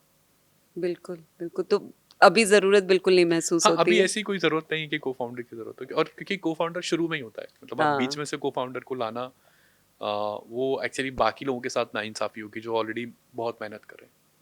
हाँ, ये तो है, बिल्कुल सही बात है, नहीं तो फिर तो उनमें से ही कोई को फाउंडर होना चाहिए, है होना ना? चाहिए। बिल्कुल बिल्कुल। पैसा मतलब फंड रेज करना, जैसे आप तो जरूरी नहीं है कि गवर्नमेंट से ही फंडिंग लें, कहीं से भी फंडिंग ले सकते हैं ना, एक सोशल एंटरप्रेन्योर कहीं से भी फंडिंग ले हाँ, सकता है। हाँ। तो मुश्किल होता है क्या? क्या सबसे बड़ी मुश्किल चीज, सबसे ज्यादा मुश्किल चीज क्या होती है? क्योंकि सबसे पहले यही देखते होंगे ना इन्वेस्टर भी, कि स्टार्टअप किस तरह का है। तो बेसिकली जब आप फंड रेज़ करने चाहते हो, तो परेशानियाँ तो हर जगह हैं, चाहे हम्म। फॉर प्रॉफिट वर्ल्ड में हो, नॉन प्रॉफिट में हो आपकी क्रेडिबिलिटी बहुत इंपॉर्टेंट है। हम्म। सबसे इंपॉर्टेंट है क्रेडिबिलिटी। हम्म। अगर आप क्रेडिबल नहीं हो तो आपको कोई पैसा नहीं देगा। हम्म। तो क्रेडिबिलिटी बहुत इंपॉर्टेंट है, ऑर्गेनाइजेशन की क्रेडिबिलिटी, फाउंडर की क्रेडिबिलिटी, आपके कंप्लाइंस, आपका स्ट्रक्चर कैसा है, आपकी हम्म। टीम कैसी है, हम्म। आपका काम कैसा है, आपका इम्पैक्ट कैसा है, आपका डॉक्यूमेंटेशन कैसा है, वो सारी चीज़ें वैलिडेट होती हैं। हम्म। तो हर एक कंपनी के अंदर एक सेपरेट प्रोसेस होता है जिसको हम ड्यू डिलिजेंस बोलते हैं हम्म। बेसिकली। और बहुत सारी थर्ड पार्टी कंपनी होती है, जैसे केपीएमजी हुआ, डिलॉयट हुआ, ईवाई हम्म। हुआ, बड़ी जो बिग फोर कंपनी जिनको आप कहते हैं, हम्म। या और भी बहुत सारी कंसल्टिंग ऑर्गेनाइजेशन, वो ड्यू डिलिजेंस कंडक्ट करती हैं कंपनी के बिहाफ पर। और बहुत थॉरो प्रोसेस होता है हम्म। ऑर्गेनाइजेशन के बारे में जानने का। हम्म। और जब वो सेटिस्फाइड हो जाते हैं उस प्रोसेस से, उस लीगल प्रोसीडिंग से, उसके बाद ही वो फंड हम्म। आपको देंगे। हम्म। और वो भी डिपेंड करता है कि आपका आइडिया कितना पसंद आया, मतलब आप जो हाँ, काम कर रहे हो वो कितना इम्पैक्टफुल है, बिल्कुल। वो काम, क्या वो अलाइनमेंट है कि जो कंपनी जैसा सोचती है और आप जैसा सोचते हो वो सेम है। जैसा मैंने बोला, शादी बराबर वालों में होती है, हाँ, हाँ। तो ऐसे होता है। अभिषेक, क्योंकि आप जिस तरह से आपका स्टार्टअप काम करता है, मुस्कान ड्रीम्स, हम जब उसको देखें तो वो एक एनजीओ की तरह भी काम कर रहा है ना? ऐसे में मेरा ये पूछना थोड़ा अजीब हो सकता है कि मुस्कान ड्रीम्स का बिजनेस मॉडल क्या है? लेकिन फिर भी मैं चाहूँगी कि जो व्यूअर्स हमको देख रहे हैं उनको ये उनके पास ये मैसेज जाना चाहिए कि नहीं, एनजीओ की तरह काम करके भी हम प्रॉफिट ला सकते हैं और अपने एम्प्लॉयज़ की सैलरी पे कर सकते हैं, है ना? तो इंटरेस्टिंग क्वेश्चन आपने पूछा। सो बेसिकली अगर आप देखेंगे किसी भी नॉन प्रॉफिट का बिजनेस मॉडल और फॉर प्रॉफिट का बिजनेस मॉडल, क्या डिफरेंस होता है? फॉर प्रॉफिट बिजनेस मॉडल में आप एक प्रोडक्ट बनाते हो, उस प्रोडक्ट को मार्केट में लेके जाते हो, हुँ। और आपका जो कस्टमर होता है आप उसको सेल करते हो, और वो कस्टमर आपको पैसा देता है बदले में, उस सर्विस के बदले में, या सर्विस या प्रोडक्ट हुँ। जो भी आप सेल कर रहे हो। नॉन प्रॉफिट के केस में क्या होता है कि यहाँ पे आपका जो कस्टमर है, जिसको हम बेनिफिशियरी बोलते हैं हुँ। बेसिकली, वो कस्टमर पैसे देने की सिचुएशन में नहीं है, वो आपको हुँ। पे नहीं कर सकता। आपकी जो भी सर्विस है या प्रोडक्ट जो भी उसको दे रहे हो वो पे नहीं कर सकता। हुँ। तो आपको पेयर कोई और चाहिए होता है यहाँ पे, है ना? तो हमारे केस में पेयर होता है कौन, जहाँ से हम हमारे मान लीजिए सीएसआर से हम फंड रेज करते हैं, या इंडिविजुअल एचएनआई से फंड रेज करते हैं, या कोई फाउंडेशन से फंड रेज करते हैं, तो वो हमारे पेयर हो गए। पेयर मतलब जो पैसे दे रहा है, लेकिन जो कस्टमर है वो वही है। तो मान लीजिए एक एक फॉर एग्जांपल एक स्कूल आपने लिया, उस हुँ। स्कूल में 50 बच्चे हैं। आप उन 50 बच्चों के लिए कोई भी काम आप करना चाहते हो, बट वो बच्चे आपको पे नहीं कर सकते हैं जो सर्विस आप उनको दे रहे हो, है ना? तो हमारे केस में क्या है कि वो पे नहीं कर सकते हैं। पे नहीं कर सकते हैं तो वो उनकी पे की जो कॉस्ट है वो हम कहीं और से रेज़ करते हैं, लेकिन ओह! सर्विस तो उन्हीं को मिलेगी। हाँ। तो हम उनको बेनिफिशियरी भी बोलते हैं, बट हुँ। कस्टमर भी बोलते हैं, क्योंकि आप जब किसी को कस्टमर बोलते हो तो आप ज़्यादा अकाउंटेबल फ़ील करते हो हुँ। अपने हुँ। काम के प्रति, इम्पैक्ट के बिल्कुल, प्रति। बिल्कुल। तो इस तरीके से जो मॉडल है ऑर्गेनाइजेशन का वो हुँ। चलता है, और मुझे लगता है कि यस, बहुत करियर अपॉर्चुनिटी है अगर आप सोशल एंटरप्रेन्योर बनना चाहते हैं, इंडिया के अंदर बहुत सारे प्रॉब्लम्स हैं जिनको आप सॉल्व कर सकते हैं, आप पैसे भी कमा सकते हैं, आप हाँ पैसे बना सकते हैं। हाँ आप अगर आप सोली नॉन प्रॉफिट बेस पे जा सकते हैं, तब भी आप इतने पैसे तो आराम से बना सकते हैं कि आप ऑर्गेनाइजेशन रन कर पाते हैं, ऑर्गेनाइजेशन सस्टेन कर सकते हैं, अच्छी बिल्कुल टीम हायर कर सकते हैं, अच्छा ब्रांड बना सकते हैं, जो कि ज़्यादा से ज़्यादा लोगों को इम्पैक्ट करे। प्रॉफिट आप नहीं बुक कर सकते हैं, ये एक चैलेंज है नॉन प्रॉफिट में, कि यहाँ कोई प्रॉफिट नहीं एग्जिस्ट करता है। जैसे आप प्राइवेट सेक्टर में आप प्रॉफिट बुक कर सकते हो अपना, यहाँ पे प्रॉफिट बुक नहीं कर सकते। बाकी सारी चीजें सेम रहेंगी, आप सैलरी ले सकते हो। हाँ, प्राइवेट सेक्टर में तो प्रॉफिट की कोई लिमिट ही नहीं है ना? करेक्ट। अभिषेक, एक टीम मेंबर, एक अच्छा लीडर कैसे बन सकता है? मुझे लगता है लीडरशिप की डेफिनेशन सबके लिए अलग अलग है। हम्म मेरे लिए एक अच्छा लीडर वो है हम्म जो, और आप अच्छा लीडर तब बन जाते हो जिस दिन आप खुद से पहले दूसरों को रख देते हो, तब आप बेस्ट लीडर होते हो। तो अगर किसी के अंदर मुझे देखना होता है कि वो लीडर है कि नहीं, तो बस मैं थोड़े टाइम यही ऑब्जर्व करता हूँ किन किन चीजों में ये खुद को पहले रख रहा है या बाकी लोगों को पहले रख रहा है, अपनी टीम को पहले रख रहा है। क्योंकि लीडर आगे वाला नहीं होता है, लीडर सबसे पीछे वाला होता है। हम्म सो इट डिपेंड करता है कि आप कौन सी लीडरशिप आपको पसंद है। मुझे वो लीडर पसंद है जो पीछे खड़े होते हैं, जो टीम को आगे रहकर सपोर्ट कराते हैं। तो मुझे लगता है लीडरशिप की जो सबसे प्यारी परिभाषा मेरे लिए वो यही है कि आप जिस दिन खुद को साइड करके आप दूसरों के बारे में सोचना शुरू कर देते हो, वो आपकी लीडरशिप जर्नी शुरू हो जाती है। बिल्कुल बिल्कुल। सेल्फ से हट जाते हो आप। हाँ, थोड़ा सा उसमें क्या बोलेंगे उसको, बड़ा आसान सा शब्द है हिंदी का कोई ना, निस्वार्थ भाव से काम करना पड़ेगा, है ना? मेहनत निस्वार्थ भाव से करनी पड़े। निस्वार्थ मैं नहीं बोलूंगा, निस्वार्थ एक्चुअली बहुत अलग चीज होती है। बट मैं बोलूंगा कि आप जब खुद से सिर्फ हट जाते हो, आपको लगता है कि मैं तो हुई हूँ, बट अब मेरा काम है। क्योंकि लीडर जब आप बनते हो तो लीडर का मतलब खुद के लिए लीडर थोड़ी होते हो आप लीडर दूसरों के लिए होते हो, दूसरों की नजर में होते हो। तो आपका काम दूसरों के लिए करना है, खुद के लिए करना नहीं है। हम्म तो आप लोगों से लीडर होते हैं ना, लोग नहीं होंगे तो आप लीडर कैसे होगे? बिल्कुल बिल्कुल बिल्कुल सही तो बात इसीलिए है। इंपॉर्टेंट है कि आप लोगों पे फोकस करो, लोगों को बनाने फोकस करो। हम्म लोग अक्सर पूछते हैं कि क्या बनाना चाहिए। मैं हमेशा बोलता हूँ कि अगर कुछ कमाना है तो आप लोग कमाओ, और अगर आप लोग कमा लोगे ना तो कुछ और कमाने की जरूरत नहीं पड़ेगी। बिल्कुल। लाइफ में सबसे इंपॉर्टेंट है कि आपने कितने लोग कमाए। हम्म और आप सोच कर देखो, अगर आपके पास लोग आपने नहीं कमाए हैं तो मुझे लगता है आपने कुछ कमाया ही नहीं है।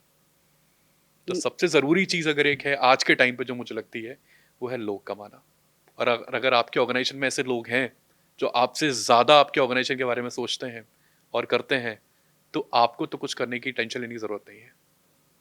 मुझे लगता है कि अच्छी चीज ये है हमारे साथ में कि मेरे साथ कुछ ऐसे लोग हैं जो मुझसे ज्यादा प्यार करते हैं ऑर्गेनाइजेशन को। वाह, ब्यूटीफुल, है ना? ये क्योंकि होना बहुत जरूरी है। ऑर्गेनाइजेशन एक घर की तरह होता है, उस घर में माँ और बाप दोनों की जरूरत होती है। हम्म तो आप तो एक बाप का फर्ज या माँ का फर्ज ही निभा सकते हो, हम्म तो दोनों में से कोई एक और आपको और चाहिए लोग ऐसे। हम्म तो ऑर्गेनाइजेशन को मैनेज करने के लिए, अंदर से मैनेज करने के लिए बहुत सारी माँओं की जरूरत होती है। बिल्कुल। और अगर वो माएँ आपको मिल जाती हैं तो आपकी ऑर्गेनाइजेशन चल जाएगी। हाँ, सही बात है, एकदम सही बात है। अभिषेक, क्या चीज़ देखते हैं आप जब हायर करते हैं अपने लोगों को, अपने एम्प्लॉयज़ को, क्या सब, क्योंकि आप एक नॉन प्रॉफिट स्टार्टअप कर रहे हैं ना, वो हालांकि मैं कहना चाहूंगी कि नॉन प्रॉफिट होने के बावजूद भी सैलरी देने के लिए ठीक ठाक पैसा है ना, तो ज्वाइन कर सकते हैं आप लोग अभिषेक को। लेकिन फिर भी, क्योंकि वहाँ पर जो एम्प्लॉयज़ आ रहे हैं जिनको आप हायर करने जा रहे हो, जो लोग आपके साथ काम करेंगे, उनमें तो कुछ मतलब वो वाली चीज तो नहीं होनी चाहिए ना जो बाकी जगहों पे एम्प्लॉयज में है कि पैसा चाहिए। उनको, उनका मतलब अपना एक मिशन के साथ, एक सोच के साथ उनका आना बहुत जरूरी है। तो आप क्या चीज देखते हो हायरिंग के टाइम में अपने एम्प्लॉयज में? मुझे लगता है पैसे, अगर कोई भी व्यक्ति पैसे मांग रहा है, ज्यादा पैसे मांग रहा है, कम पैसे मांग रहा है, कोई गलत बात नहीं है। हाँ मैं कभी भी पैसे पर जज नहीं करता हाँ, किसी नहीं, को। बिल्कुल बिल्कुल। अगर आप बोल रहे हो कि मुझे 15 लाख 20 लाख जो भी आपका पैकेज है, हम्म हम उस पर जज नहीं करेंगे आपको। पैशन और पैसे दोनों अलग अलग चीजें होती है। पैशन भी इंपॉर्टेंट है और पैसे भी इंपॉर्टेंट है ना? तो दोनों ही इंपॉर्टेंट है। लेकिन हम जो चीजें देखते हैं, सबसे पहले हमारे लिए होता है पैशन, हम्म उसके बाद आता है आपका बिहेवियर बिल्कुल। कैसा है, सबसे लास्ट नंबर पे अगर हम कुछ देखते हैं वो है स्किल्स। हम्म क्योंकि स्किल ऐसी है जो आप सिखा सकते हो, बना सकते हो, बट किसी इंसान का ऑर्गेनाइजेशनल फिट होना बहुत ज़रूरी है। तो आपका बिहेवियर कैसा है वो बहुत मैटर करता है, आपकी वैल्यू अलाइनमेंट कितना है वो मैटर करता है। बिल्कुल। तो जब आप किसी को हायर कर रहे हो तो सबसे इंपॉर्टेंट चीज़ है कि आप क्या देखो उसके अंदर। हुँ, अक्सर हम लोग हायरिंग में बहुत गलतियां करते हैं, तो हायरिंग में हमने बहुत सारी गलतियां की। हुँ, अब मैंने जो सीखा अपनी हायरिंग से कि अगर आप कभी भी हायरिंग कर रहे हो तो बेस्ट है कि आप देखो कि वैल्यू अलाइनमेंट कितना है, हुँ। कल्चर फिट कितना है, स्किल सबसे लास्ट में होना चाहिए। और क्या नहीं होना चाहिए, मतलब क्या नहीं, किस चीज़ को इग्नोर कर देना है, किस पर ध्यान नहीं देना है हायरिंग के टाइम में, मतलब ये चीज़ तो नहीं ही चाहिए बिल्कुल हमको। मुझे लगता है कि अगर वैल्यू अलाइनमेंट नहीं है तो, हाँ। बिलीफ सिस्टम अलाइनमेंट नहीं है तो, मान हुँ, लीजिए हमारे ऑर्गेनाइजेशन का बिलीफ सिस्टम है कि स्पीड हुँ, या स्केल, हुँ, हम स्पीड में काम करेंगे, हम स्केल से काम, बड़े स्केल पे काम करेंगे। हुँ, और किसी ऑर्गेनाइजेशन को लगता है कि नहीं, हम तो खाली छोटे स्केल पे काम करना चाहिए, स्लो काम करना चाहिए, इतना दौड़ना क्यों है, तो वैल्यू अलाइनमेंट नहीं है, राइट बिल्कुल, फिट नहीं है। बिल्कुल। तो शादी वहीं मैच होगी जहाँ गुड मैच होंगे। तो again, everything is a marriage. हाँ। ठीक है, तो शादी तभी होगी जब यहाँ गुड मैच करेंगे, तो वो गुड मैच करना बहुत इंपॉर्टेंट है जब आप हायरिंग कर रहे अभिषेक, आप हाल फिलहाल में ही, मतलब कुछ साल पहले ही अभी आपकी शादी भी हुई है। मैं आपको तब से जानती हूँ जब शादी नहीं हो। हुई हाँ थी जी। आपकी, है ना? बहुत, आप 25-24 इयर्स के थे तब। तो जो जो आपकी जीवन संगिनी जो आपकी जिंदगी में आई, और आजकल की जो हवा है एकदम स्टार्टअप वाली, की बिलियन मिलियन वाला मामला है, तो एक सिंपल एनजीओ की तरह रन करने वाले स्टार्टअप को चलाने वाला लड़का, मतलब कितना, कैसा रहा, कैसा उनके साथ क्या एक्सपीरियंस रहा आपका? मुझे ऐसा लगता है कि आई थिंक जो मेरी मेरी पार्टनर है अंकिता, बेसिकली उसको बहुत ज़्यादा फर्क नहीं पड़ता इन सारी चीज़ों से। आई थिंक उसके लिए फर्क पड़ता है कि आप एज एन इंसान कैसे हो, आप एज एन हुँ, इंडिविजुअल कैसे हो। वो मुझसे ज़्यादा गिवर है, बेसिकली गिविंग बहुत ज़्यादा है, क्या बात है। एम्पैथेटिक है। Hmm, I have learn lot of things from her. Hmm, तो मुझे लगता है कि शायद से she is like best partner which I hmm. Got. तो वो सपोर्टिव रहती हैं बहुत इसमें, ज़्यादा, मुस्कान बहुत ड्रीम्स में? ज़्यादा, बहुत ज़्यादा। वो बहुत सारी चीज़ें मैं सीखता हूँ उससे। हाँ, लोगों के प्रति प्यार कैसे ज़्यादा होना चाहिए। कोई आपका बुरा करे तभी आप अच्छा ही करो। सो ये वो, स्वीट। हाँ, वो करती है। अगर आप लोगों को दे सकते हो तो दो, क्योंकि आपकी ज़रूरतें कभी ख़त्म नहीं होंगी। हुँ, तो अगर आप जो भी दे सकते हो, हुँ, आप छोटा, बड़ा, कम, ज़्यादा, आप हुँ, दो। आप हुँ, जितना दोगे उतना एनर्जी आपको वापस करेगी, हुँ। बिल्कुल, और बिल्कुल जितना सही। रोकोगे उतना एनर्जी आपकी चीज़ों को रोक देगी। हुँ। एनर्जी ऐसे काम करती है। एक स्टार्टअप फाउंडर में क्या चीज़ें होनी चाहिए? क्या ऐसा हो कि उसको मतलब वो सोच सके इस चीज़ के बारे में कि नहीं, मैं स्टार्टअप कर सकता हूँ? क्या ज़रूरी चीज़ें हैं? बट सबसे इम्पोर्टेंट चीज़ होती है एक स्टार्टअप या एक फाउंडर बनने के लिए, वो है ज़िद। ज़िद। ज़िद। अगर आपके अंदर ज़िद नहीं है तो आप कुछ नहीं कर सकते। हुँ, दूसरी इंपॉर्टेंट चीज़ है फ्लेक्सिबिलिटी। हुँ, बहुत सारे लोग चीज़ों से चिपक के बैठ जाते हैं। फ्लेक्सिबिलिटी बहुत इंपॉर्टेंट है।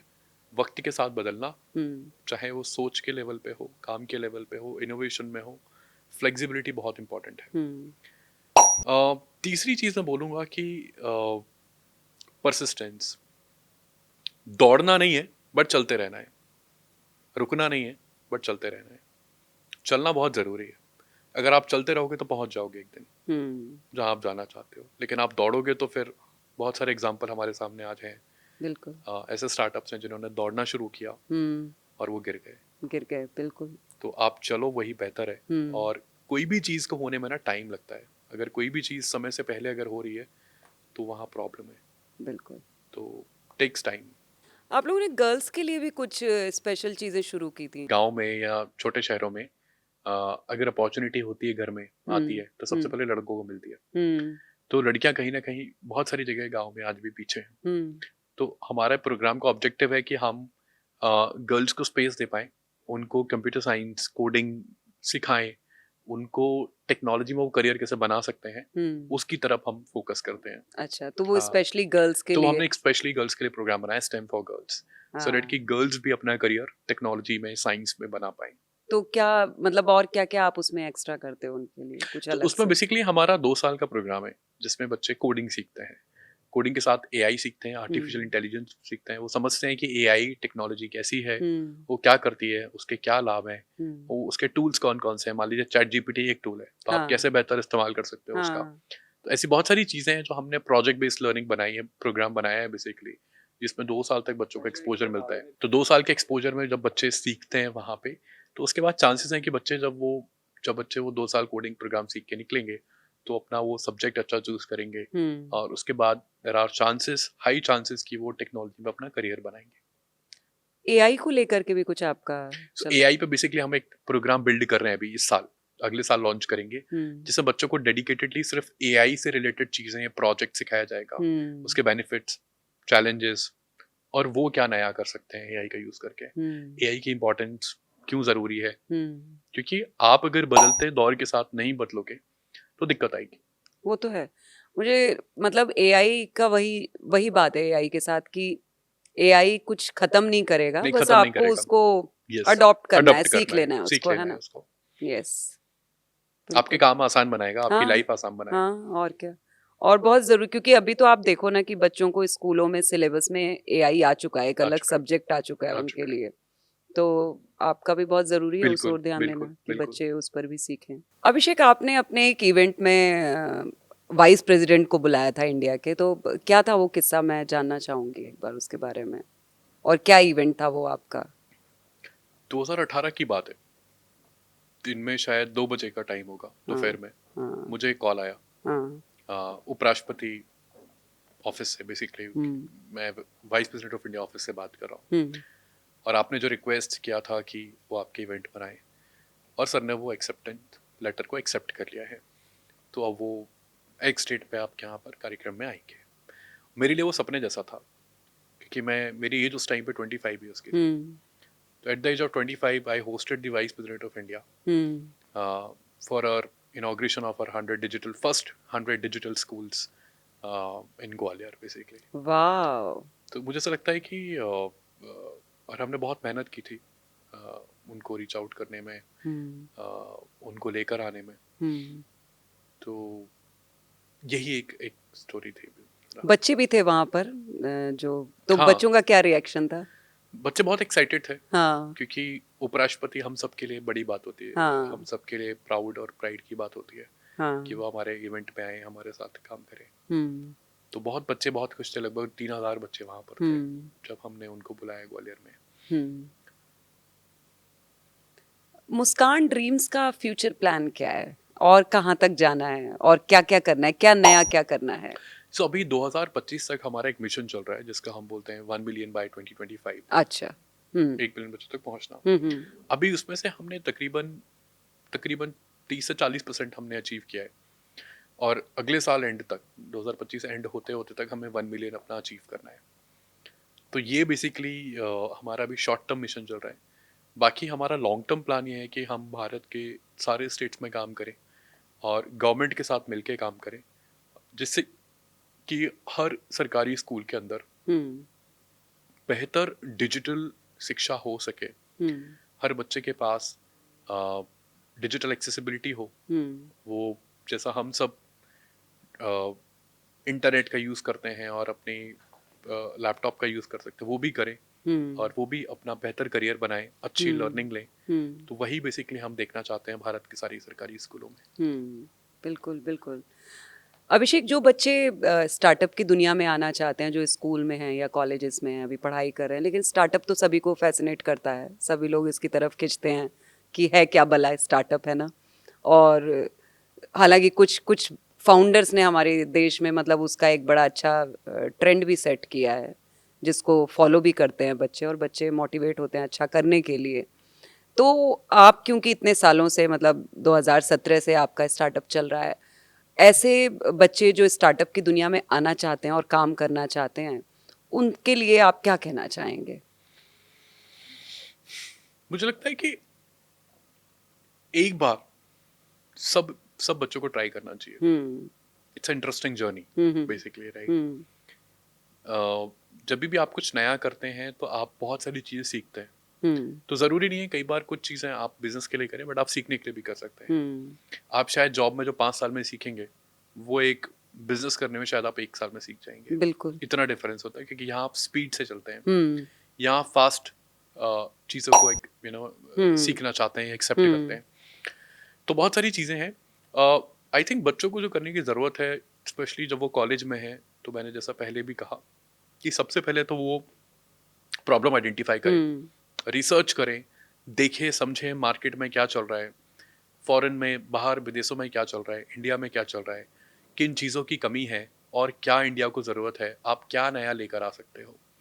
तो आपको अगर कोई प्रॉब्लम मिल जाती है, आप उसका सोल्यूशन बनाते हो, फिर कॉलेज में आप एक्सपेरिमेंट कर सकते हो। मैं चाहता हूँ कि कॉलेज से जब आप निकलो ना, तो आपके पास फुल फ्लैज प्लान होना चाहिए। बिल्कुल। और आज के टाइम पे तो डिजिटल वर्ल्ड में जब मैंने शुरू किया था, तब ना तो पॉडकास्ट थे, ना कंटेंट था, आपके पास कोई सोर्स नहीं था ये जानने का और समझने का कि मतलब तरीका क्या है, what is the best way to do something basically.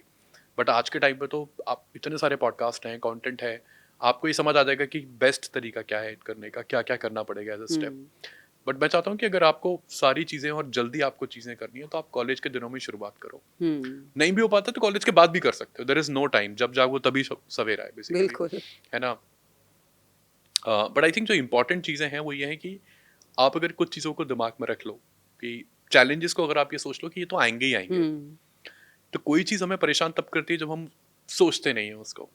But अगर आप पहले से ये सोच लो कि चैलेंजेस आएंगे, वर्स्ट कंडीशन क्या हो सकती है, तो वर्स्ट सिचुएशन में ये हो सकता है कि आपको हो सकता है कि आपको जॉब करनी पड़े। इससे ज़्यादा तो वर्स्ट कुछ होगा नहीं, क्योंकि आप पढ़े लिखे हो, बिल्कुल। तो वो तो आप कभी भी कर लोगे। तो अगर आपको मौका मिल रहा है तो आप कुछ नया करो। तो मेरा हमेशा कहना यही होता है कि आप एक्सपेरिमेंट करो। आप जितने एक्सपेरिमेंट करोगे, आप एक बार फेल होगे, 2 बार फेल होगे, तीसरी बार में आप जरूर कामयाब होगे। बट आप बंद मत करो। अक्सर क्या होता है ना, लोग जल्दी छोड़ देते हैं, जल्दी हार मान लेते हैं। हाँ, तो वो रात के बाद दिन होने में टाइम लगता है। बिल्कुल सही बात है। तो पहले रात होगी, रात थोड़ी लंबी होती है, और नो डाउट रात थोड़ा डर भी लगता है लोगों को रात के टाइम पे। तो रात खतरनाक होती है, लेकिन रात के बाद जब सुबह होती है तो वो रोशनी बहुत अच्छी होती है, वो सूरज बहुत अच्छा होता है। तो मुझे लगता है कि पहले आपको वो सूरज देखने के लिए आपको पहले रात का इंतजार करना पड़ेगा। बिल्कुल। तो एक स्ट्रगल का टाइम होता है जो सब करते हैं। तो वो आप जितना करोगे उतना अच्छा है आपके लिए। बिल्कुल। बस वक्त को गुजर जाने देना चाहिए, है ना? बिल्कुल। आप खड़े रहो, हाँ। आप दौड़ो मत, बट आप हाँ। चलते रहो धीरे धीरे धीरे धीरे धीरे धीरे, और आप पहुंच जाओगे। कभी ऐसा हुआ है अभिषेक कि क्योंकि स्टार्टअप चला रहे हैं आप, है ना? और स्टार्टअप की जर्नी बड़ी मुश्किल होती है, जो कि रियलिटी है ना? तो इसमें क्योंकि बहुत सारे मैं ऐसे स्टार्टअप फाउंडर से मिली हूँ जो अलग अलग समय पर डिप्रेशन या एनजाइटी या बहुत सारी नेगेटिव चीज़ों के, मतलब जो जिन्होंने उनको परेशान किया है। कभी आपका भी ऐसा कोई फेज रहा कि बहुत मुश्किल दौर रहा हो और उससे लड़ना बहुत मुश्किल हो गया हो? मुझे लगता है हर दिन मुश्किल होता है। कोई ऐसा दिन नहीं आता कि आप मुश्किल, हर दिन आपके पास एक नया चैलेंज आता है, एक नई प्रॉब्लम आपको पता चलती है। कभी कुछ खराब हो गया, कभी कुछ खराब हो गया, और कभी अच्छा भी आता है, कभी कभी अच्छी चीजें भी आती हैं। बट मुझे लगता है कि एक टाइम के बाद आपको आदत हो जाती है, क्योंकि फाउंडर बनना आसान इसलिए भी नहीं है क्योंकि प्रेशर बहुत झेलना पड़ता है आपको। कोई भी ऑर्गेनाइजेशन को चलाने के लिए ना आपको प्रेशर झेलना बहुत इंपॉर्टेंट है। मुझे लगता है एक टाइम के बाद आप धीरे धीरे प्रेशर आप संभाल ले जाते हो। तो हमेशा बहुत सारी परेशानियां आप लेके घूमते हो सर पे, और वो आपको एंजाइटी क्रिएट करती हैं, वो आपको नींद ठीक से नहीं आने देती हैं, वो बहुत सारी चीज़ें प्रॉब्लम क्रिएट करती हैं आपको। बट मुझे लगता है कि जब आप रात को सो जाते हो, सुबह उठते हो, तो आप नॉर्मल होते हो। मतलब मेरे साथ तो ये हमेशा होता है, क्योंकि आपके दिमाग में एक चीज़ क्लियर होती है, प्लान बी नहीं है, हाँ। प्लान ए ही है, तो करना तो यही है। प्लान भी जो होता है वो कंफ्यूजन क्रिएट वो करता है ना, कंफ्यूजन क्रिएट करेगा, डाउट कि कभी नहीं होना चाहिए। हाँ। आप जो चीज़ कर रहे हो ना, वो बिना डाउट के होनी चाहिए। हाँ, उसमें अगर डाउट है ना, तो आप मानो कि फिर वो दिक्कत आएगी आपको। क्योंकि कभी डाउट नहीं होना चाहिए। बिल्कुल, क्योंकि मतलब मुझे ऐसा लगता है कि प्लान भी उसी तरह से है जैसे एक रिलेशनशिप होती है ना, बिल्कुल। कि आपने अपनी जिंदगी में अगर दो लोगों के साथ रिश्ता कायम कर रखा है, तो आप हमेशा वो दो नावों में पैर रख करके, वो पैर रख बड़ा के मुश्किल हो चलोगे ही, जाएगा, डूबेंगे ही डूबेंगे डूबेंगे ही फिर, है डूबेंगे। ना? करेक्ट। तो मुश्किल तो है। यस, बिल्कुल बिल्कुल। बहुत अच्छा लगा अभिषेक आपसे बात करके, और मुझे लगता है कि बहुत अच्छे से जिन्होंने, जो हमें इस वक्त देख रहे हैं, उनको भी बहुत सारी चीज़ें समझ में आई होंगी कि एक सोशल एंटरप्रेन्योर क्या है और वो किस तरह से काम करता है। थैंक यू सो मच अभिषेक हमसे जुड़ने के लिए और स्टार्टअप वाइब्स 18 में आने के लिए। Thank you so much. Thank you so much Sanjana.